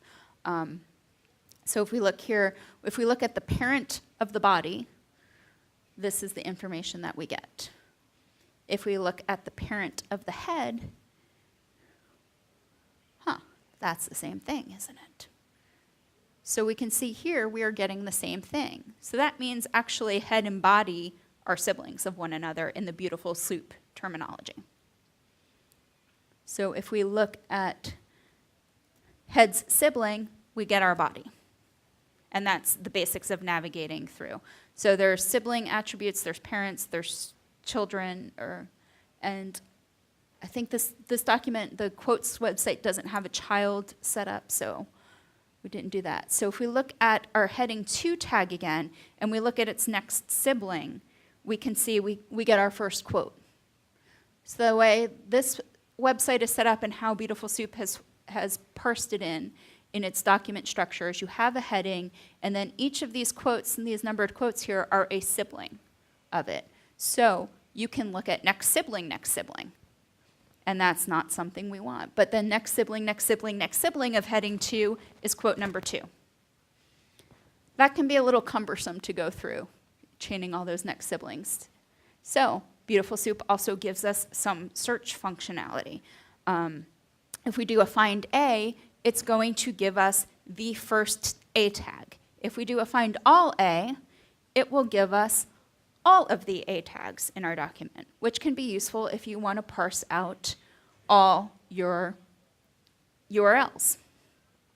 So here we go. This is the URL, the href from each of our A tags in our page. So you can see how this can be kind of hard to teach somebody to do because it's going to be different on each page you encounter. But at the same time, there's some basic functionality that we can go through. So I'm not spending too much time on this because I really encourage you to just kind of dig into a page that you want to look at and start navigating through it. Pull it into Beautiful Soup, navigate through the tags, and see what you come up with. So we can, if you're also CSS proficient, there's a couple different ways that we can pull out information using CSS. So here we have a class called WP quote page that we can pull using the find all, or we can use the .select attribute or function here, which is going to allow us to pull things out for CSS selectors. So these two are mostly doing the same thing. We're getting a little less information in the div part because we're going to the end of the div, to the close of the div tag. But if you do WP quote page, you're getting all of the information that's there. So if we want to use that, we can then use that to start pulling out our quotes. So if we do, basically we're setting this up to use the CSS selector, and for each quote in there, in this loop, quote is not something specific. It could be item, it could be for each dog in WP quote page. That's just the word we're going to use here to start addressing it. We are going to find the child and render the contents, and then for the author, we're going to find the text is the first child and the author is the second child for each of these items. And that's something you kind of work through playing around with Beautiful Soup. So if we go through here, that's going to start to print. We have a print command there that's going to print them out. So let's see if I can illustrate that a little bit better. We have our quote page. It's going to read each of these things as a item. So it's going to, let's go down, sorry, this is hard to scroll back and forth between. So it's going to find the first, find child 0 and render its contents, and find child 1 and render its contents. So if we look at a quote, let's look at the last one down here. Second to last one. So it's taking this item as quote page, or it took this whole section as quote page. So each of these div tags is our quote. So for quote, we are taking find children 0. So the first child is this part. And then we are going to do find child 1, which is this part. And we're calling that text and author, and then we're just printing it out. I'm not an HTML CSS expert. I really haven't built web pages. I've broken a lot of WordPress CSS, and I really haven't sat down and wrote a page purely in HTML since the GeoCities days, so I will date myself with that one. But if you sit here and play with it and have the patience to pick through it, you can start pulling this stuff out. If you're a web developer, this is probably second nature to you on what things you want to start pulling out. But here, so we've pulled this out. It's not the neatest thing in the world. We have a little bit of extraneous quoting in there. We can start using string functions to clean that up. So basically what I encourage you to do is go through and build a website, or go through a website that you want to play with. Jupyter's a great environment to try to play with this stuff in because you can see your results, or the IDE of your choice. And then you can start playing around with how these work. I have given you some resources here on scraping tutorials, and I've also created one more notebook that we'll go through quickly. And I've given you some suggestions here of things that might be easy to start scraping. So you can look at Wikipedia has a lot of lists. Lists from web pages are easy things to start scraping. So you can go through and look there. So let's take a look at this. Oops, that's not what I wanted. Does anybody have some questions on that? I'm going to go step through scraping a web page. So it might be easier to see that, and then we can ask questions. So as I said, I was sitting on my couch last week trying to figure out how I was going to teach this a little more in depth than the overviews I tend to give in workshops.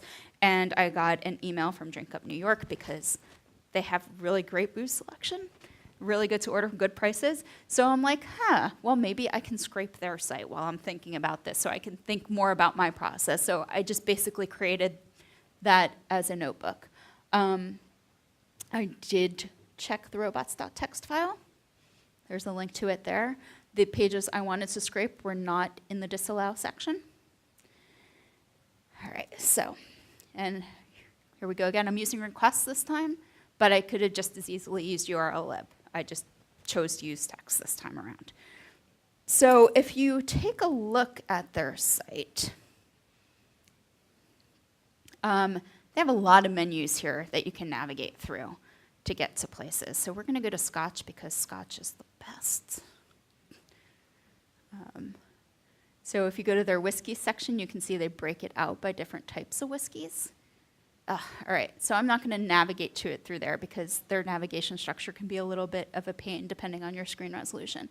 But this is the Scotch page, essentially. So if you go through those menus to the Scotch section, you get this URL, you get a page with 12 bottles of Scotch, and they have 6 pages. And you can see they have their sale price and their regular price, and as we will also see when we parse the data, there's a third price we can get. So what I did to simplify the scraping process is when I was here, I changed this to 120 per page so I could get everything on one page, and I use this as my URL for scraping. So here you can see after the 77.htm, we have a little more information here to go through. So we're going to pull that in with requests. It's taking a minute. And then, oh, if you're new to Jupyter Notebooks too, you can see that after you execute a cell, a number gets here. While it's the asterisk, that means it's running. So I was just waiting for that asterisk to change to a number. Here, I'm just going to check what's going on. So I'm saying here that if my status code is 200, print out the information that you pulled back. And if it's not 200, print out the status code. So what I'm telling my code here to do is if everything's okay, show me what you pulled back. If it's not okay, tell me why it's not okay, so I can look at the status code and figure out what to do with it. So this is what our page looks like.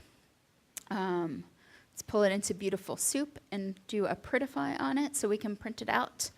If you have ambitions for web crawling, this is probably a good site to hit since we don't see anything saying we can't, and they have that great menu structure, which you'll start seeing here in all these links.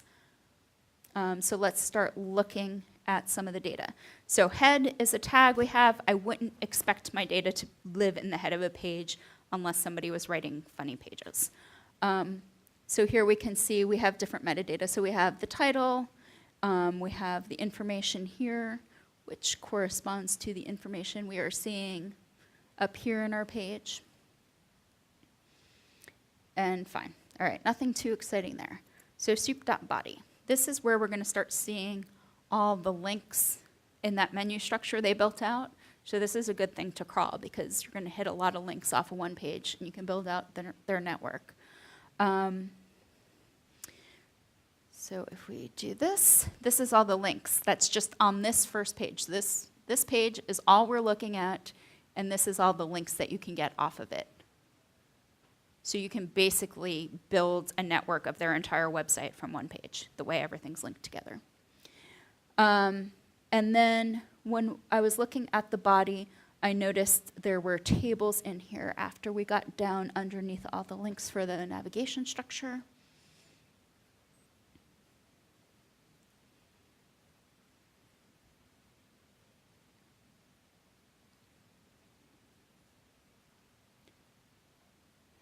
Let's see where, okay, here we go. And then we start hitting tables of data. Oops, I don't want to do that. We hit tables. So I'm going to start looking at the tables. So there's a bunch of information there. We can look at the length of the find all results. So there's 12 tables in my page. So chances are all the Scotch data resides in one of them. So let's take a look at table 1, the first table that we get. Nope. We don't have the whiskey data there. Let's take a look at the second one. Nope, that's a shorter table. It's not the information we're looking for either, though. But then when we look at the third table in the list of tables that returns, we can start seeing the information about the Scotch. That's sort information that they have, results per page.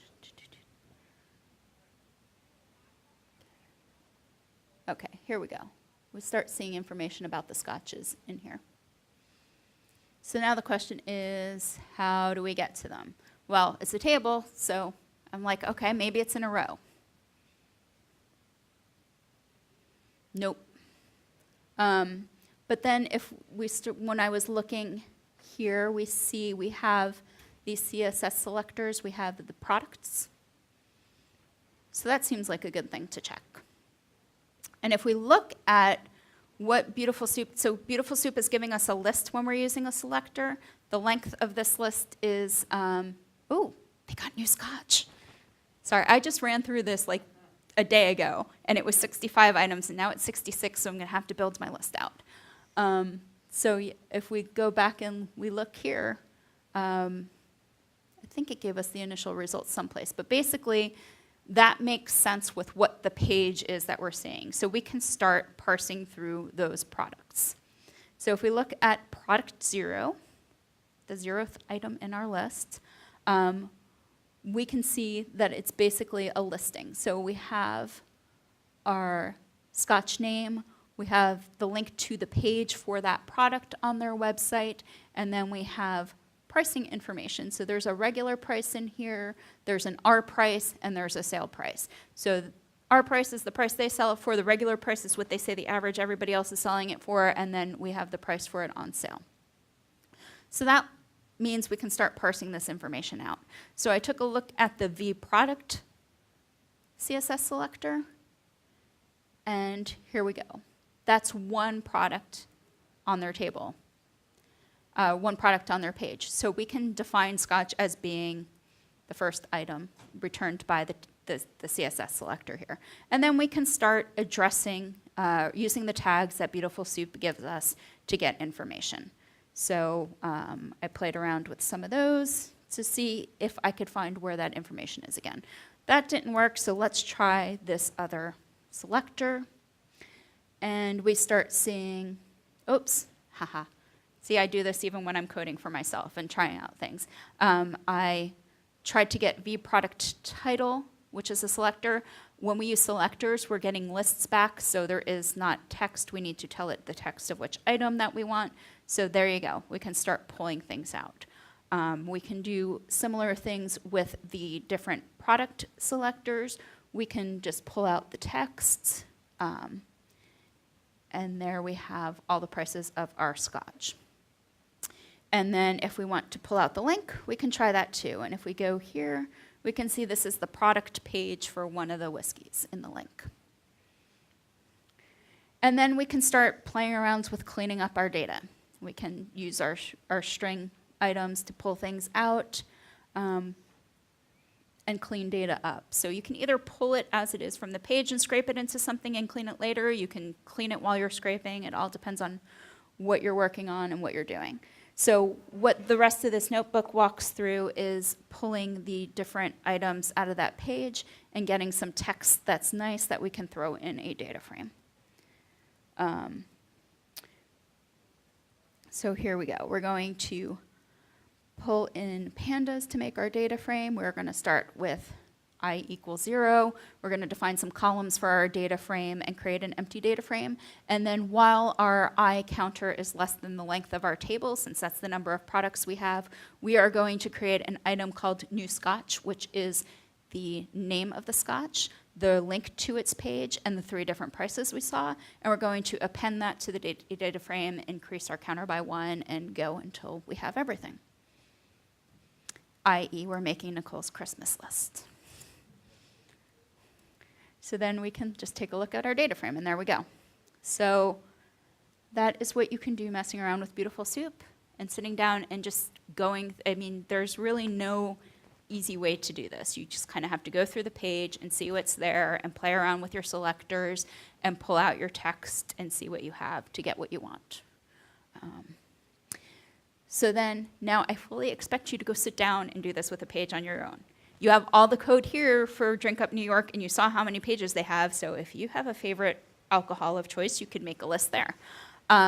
If you're interested in working with Scrapey, I do recommend starting with their tutorial. Their tutorial is pretty good. They have a page set up for you to scrape. They show you how to do it. But I've also done a sample here in this, under the scraping, there's a Scrapey directory, and there is a spider created with Scrapey to go out and pull some of that information that we just went through off of Drink Up New York. So who has scraping questions that I probably might not be able to answer completely, but we'll see what we can do. Does everybody feel like they have enough information now to go sit down and do this later? Okay. Do you want to ask any questions about the libraries, the process, the ethics? Yes.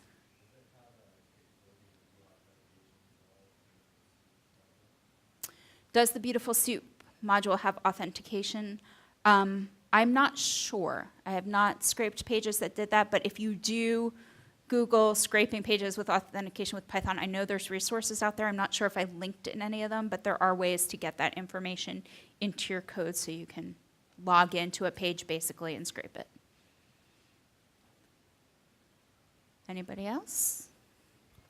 Okay, so Will is going to come up and give us a little information about baleen so you can start thinking about ways that you might want to operationalize some of this type of stuff. So let's pull these slides over. Oh, so to summarize, scraping's kind of hard. It's not, there's like no one recipe I can give you to do everything. Make sure you take a look at your robots vitals, think about the ethics of what you're doing, and go get some good data. So here we go. I'm going to switch this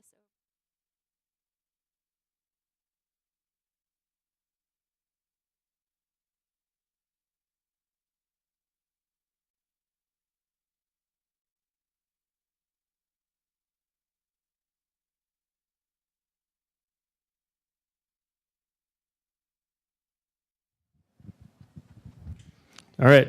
Whoa. Okay. Here we go. So baleen, space whale. So DDL, to give you a little context on this whole thing, has a lot of people that are very interested in machine learning and specifically researching natural language processing. If you're familiar with that problem space at all, one of the biggest things you run into is just having enough data to work with. So there was it called corpuses, corpi, corpa, rubba, rubba, rubba. I don't know, it's Latin, plural is always hard.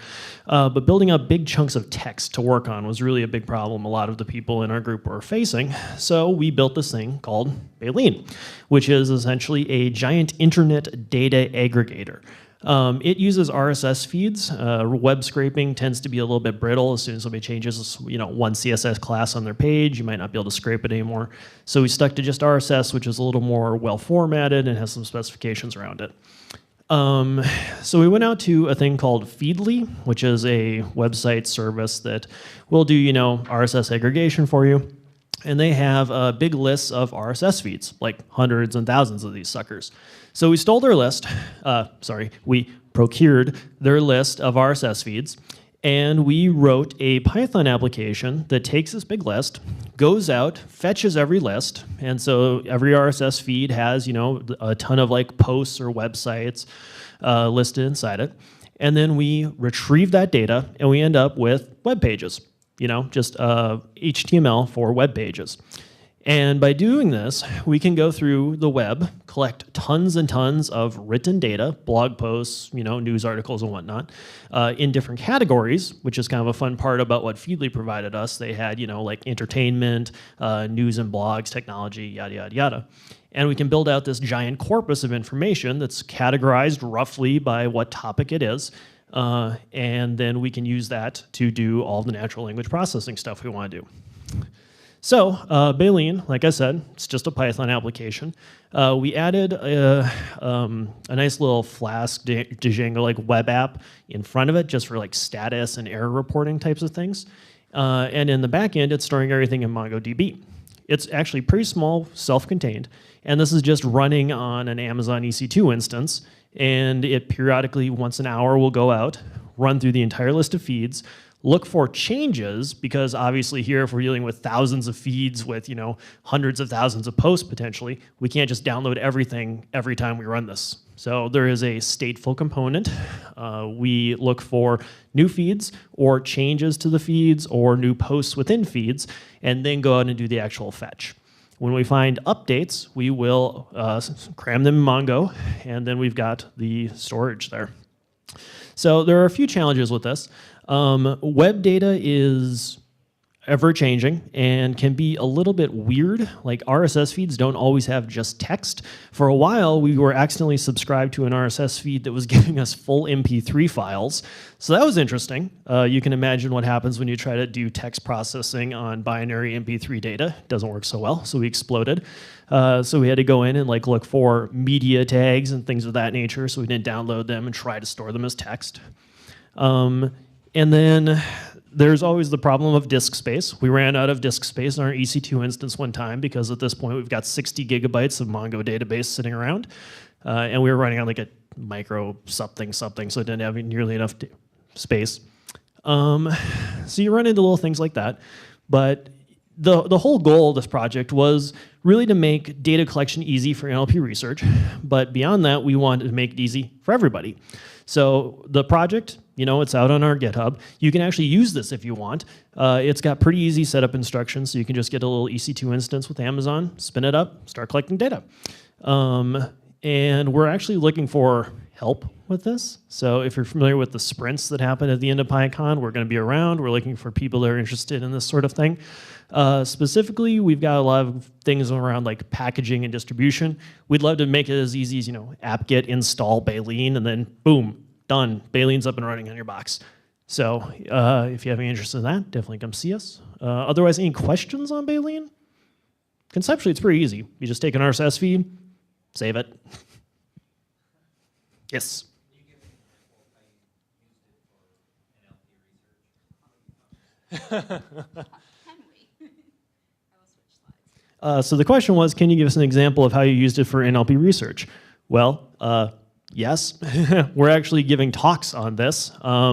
So the building a gigaword corpus, lessons on data ingestion, management, and processing for NLP, that's happening on Friday, and that's Rebecca? Yep. So come to that talk. Can you hear how we learned all about it? We're also doing a poster on Baleen on Sunday. So if you want to come and see like architectural diagrams, you can come and do that as well.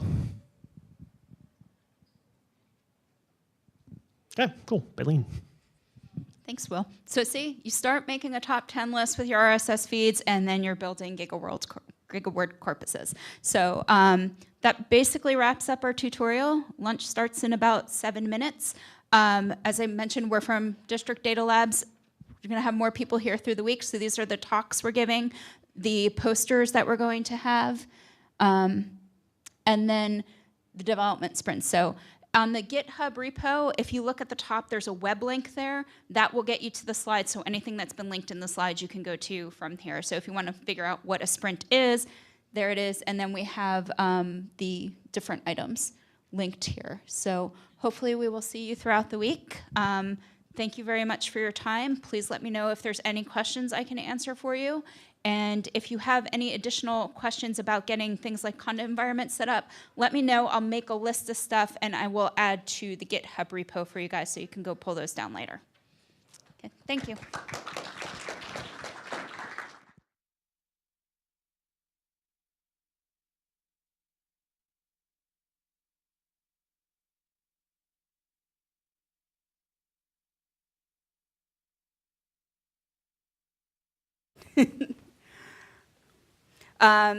So to that end, also, who are we? So I'm Nicole, this is Will and Tony. We're all here from District Data Labs. District Data Labs is a data science research institute, data product incubator, and open source collaborative based out of Washington, D.C. And we have a group of people that work together on different projects and do things like come here and give talks. So we're kind of there as a community to support one another in our work to become better data scientists. Tony and Will are here to assist today, so if you have any questions, just flag them down while I'm talking, or when we're going through the workshop. So Tony is the founder of District Data Labs.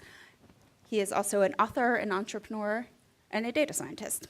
Will, who is here, one of our West Coast members, is also here to help today. He's a developer, security fan, and YouTube aficionado. So when I get to the part about securing your API keys, if you need more information, I strongly suggest talking to Will about that, because right now I just use files in my GitHub.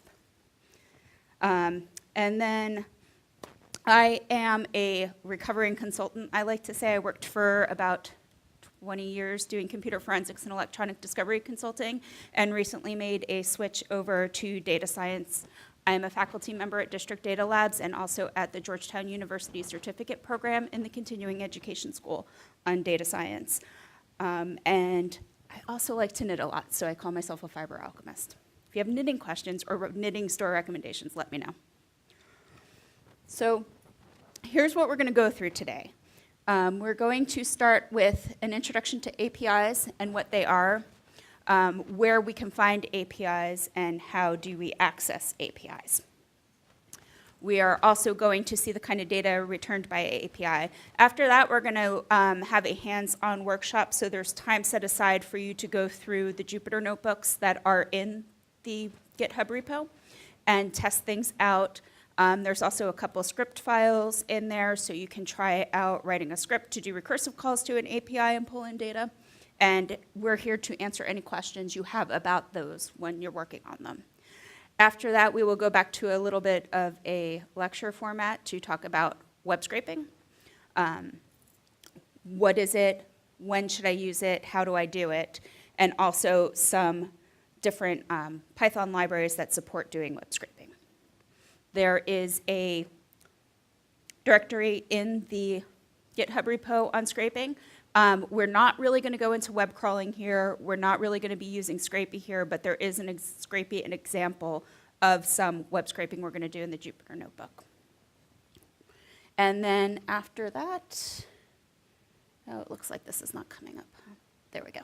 After that, Will is going to talk a little bit about Baleen, which is a District Data Labs project that operationalizes data collection from RSS feeds. So we're going to talk about, like, once you have this stuff, how can you make it useful to you? So let's get started. What are APIs? Does anybody want to shout out an answer? You guys can. I know it's 9 o'clock in the morning. It's kind of dreary out. It's the first day, but feel free to raise your hand, get involved, add to what I'm talking about up here. So do I have anybody brave enough to tell us what an API is?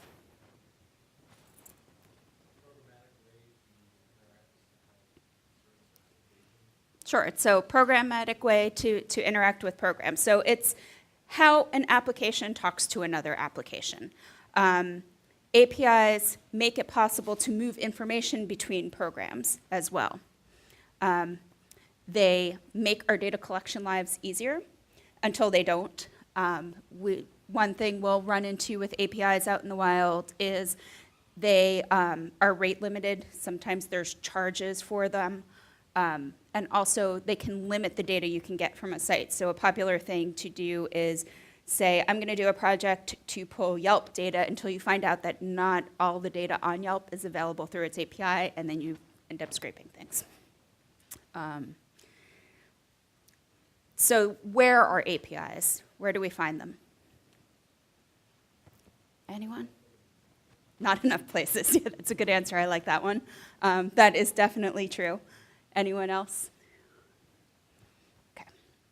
So they're basically everywhere, and not in enough places at the same time. So all these things that we see up here on this slide, Goodreads, Google, Twitter, Facebook, Yelp, Amazon, they all give us APIs to pull data. Copy and paste on your computer is an API. It's not one that we commonly think of as an API because it's not ones that we go and write programs to get data from, but that's how the operating system handles copy and paste operations. When you are out on the internet, you'll often see icons on places to share an article from a website. That's an API. Discus, the comment system a lot of websites use, that's also an API. Oops, sorry.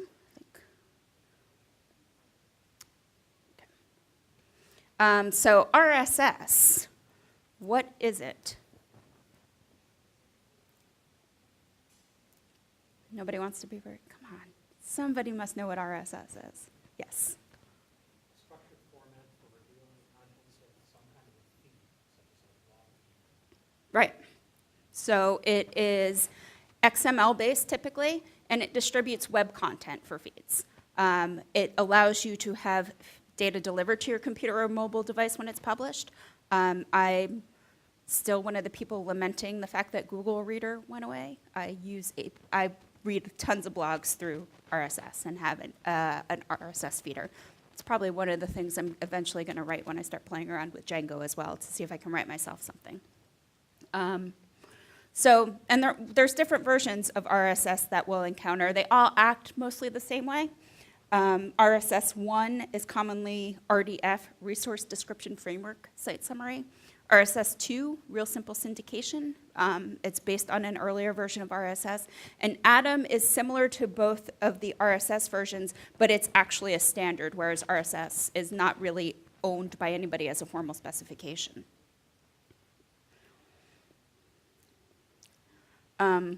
iTunes. iTunes is an RSS aggregator. I don't know if anybody has ever played around with that and looked at it, but basically people who publish podcasts don't publish their podcasts on iTunes. They send an RSS link to iTunes to aggregate and parse all the data and give you the links to download information.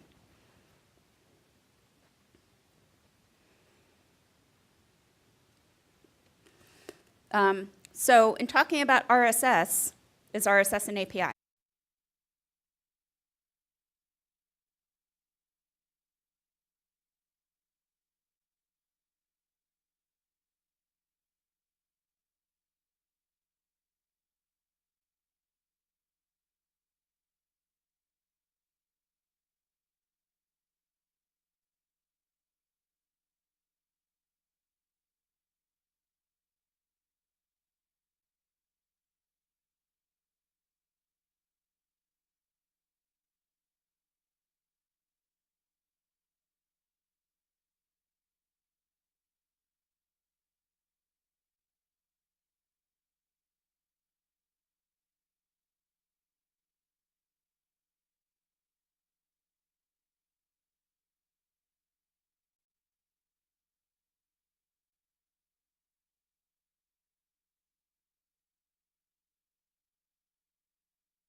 All right. Good morning, everybody.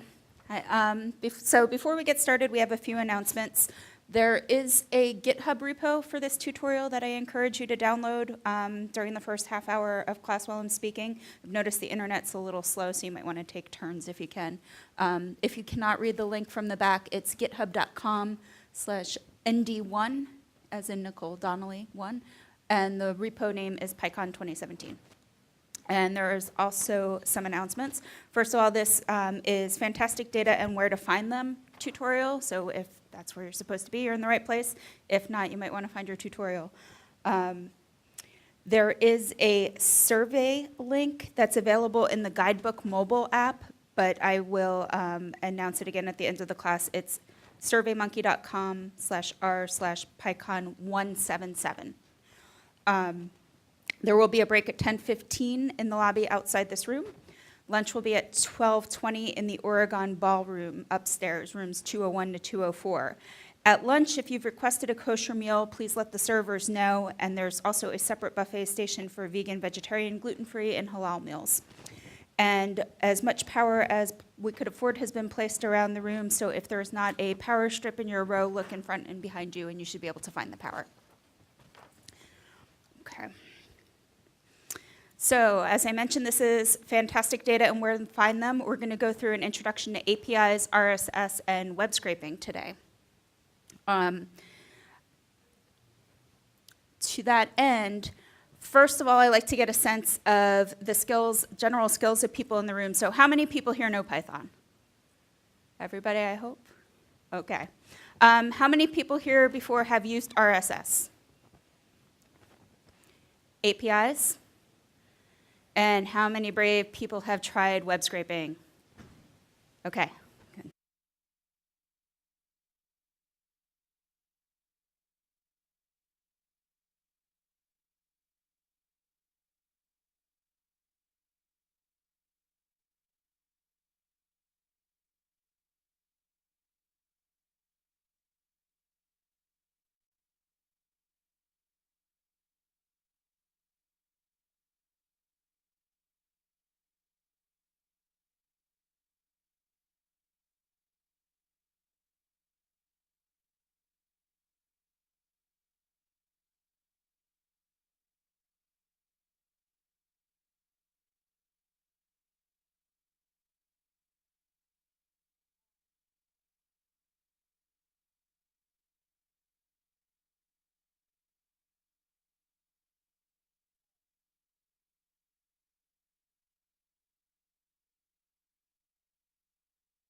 Yeah, kind of, pretty much.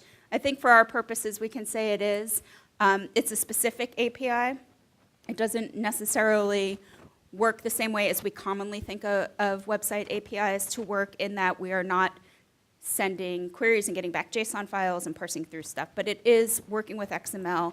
It is a specified semantic structure for calling information to get data.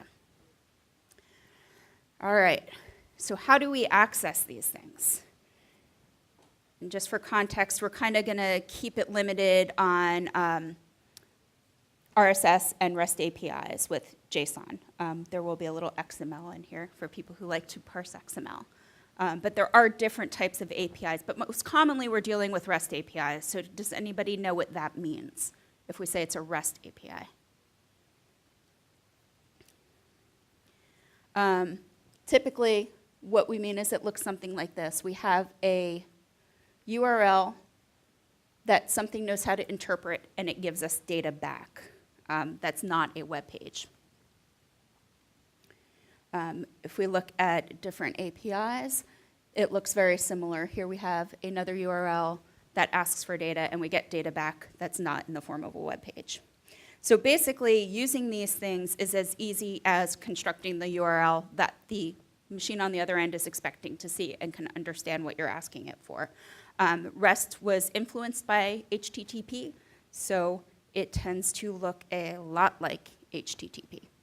So here we have an example of an API call going to the newsapi.org.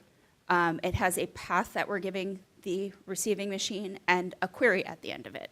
So we're looking for a source, whatever source is defined as for this API, and we're giving it some sort information. Basically what that will do is that will go out to the website, which will then digest that information, give you information from its database in a serialized format, and respond. And of course, we can have different responses, just like with HTTP. We can get 200 if things are okay, but we can also get 404 errors and things like that. So we're not going too much into the specifications of HTTP and all of this stuff now, but there are links in here that you can use. And then sometimes our API will require us to add a key. So here we have an API call to DPLA. Does anybody know what DPLA is? Digital Public Library of America. Really fun APIs to play around with there. And here we give it a key and our query, and we get some information back. That is not my actual key, by the way. So how should you store your API keys? So for people who have used APIs before, how do you typically store your API keys? In an email, copy and paste in your code? Do you upload them to GitHub? How many people have uploaded their keys to GitHub by mistake? Oh, come on, I can't be the only person in the room who's accidentally uploaded my API keys to GitHub. All right, nobody is willing to admit it. I'm fine. I'll be alone in that regard right now. So I've given you a couple links that you can grab in these slides to go read a bit about storing API keys. In these tutorials, what you'll see is that I've created a JSON file. I have very smartly added a structure to the name of my JSON file so I can easily exclude it from GitHub in my gitignore file. So take a look at those. So then we go through all this trouble. We build some requests to an API, but what is it giving us on the back end? Anyone? Come on. Did anybody have their coffee this morning and want to engage here? No? Yes, we're getting data. And what forms does the data usually come in? Mm-hmm. JSON, and if it's an unfortunate API, it might be just XML. But yes, we can see here is a couple of API calls to the same API, one in JSON and one in XML, and the data that comes back. So you're getting some serialized structured data back that you can then do whatever you want to do with it. So JSON is a JavaScript object notation, and it's become the more common way for serializing data structures. XML is kind of leftover. It's still there. Some people still use it. Personally, I'm not a fan of it. I don't know. How many people prefer using XML to JSON here? Nobody? Okay. I don't have any XML lovers who are going to write up that bad survey on this class because I just XML, do I? Okay. All right. And then we have libraries in Python that let us easily work with JSON and easily work with XML as well. So at this point, we have some workshop data. So what I have put together for you in this GitHub repo, I don't know if you can see that easily in the back.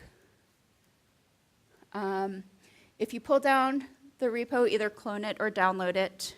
There's instructions here on the README to do both. There is a requirements file if you want to install things that way. And what we have is an RSS folder for the RSS tutorials. Hopefully everybody's been able to get their things downloaded because this internet is running a little slow today.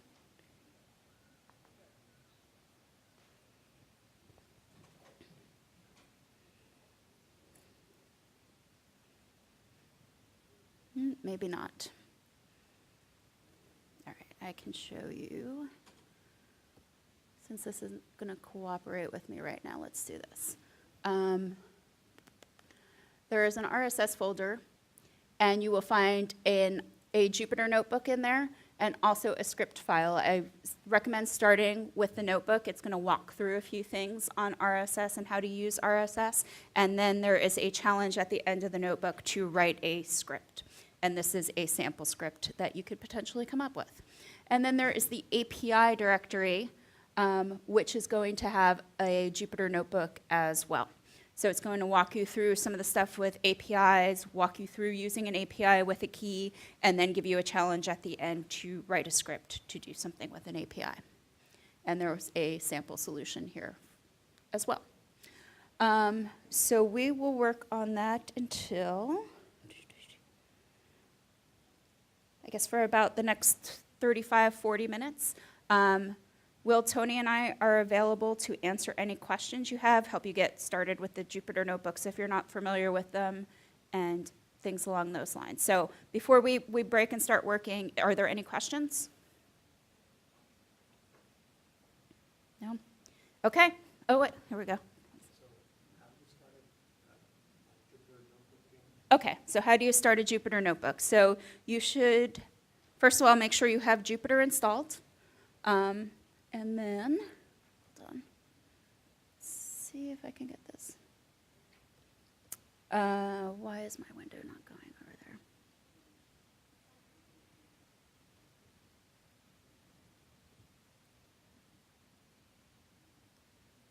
That'll help. All right, let's see. If you have Jupyter installed in your Python of choice, I have, I think, everything running in all the windows. You can just type Jupyter Notebook at the command line. So here I'm using an environment that I have Jupyter installed in, and then it's just Jupyter Notebook to activate the server from that directory. So you'll have that browsing structure like I just showed in the previous window, or you can type Jupyter Notebook and the name of the notebook that you're trying to launch, and it'll just launch that notebook. Okay, so we will come around and help people get started.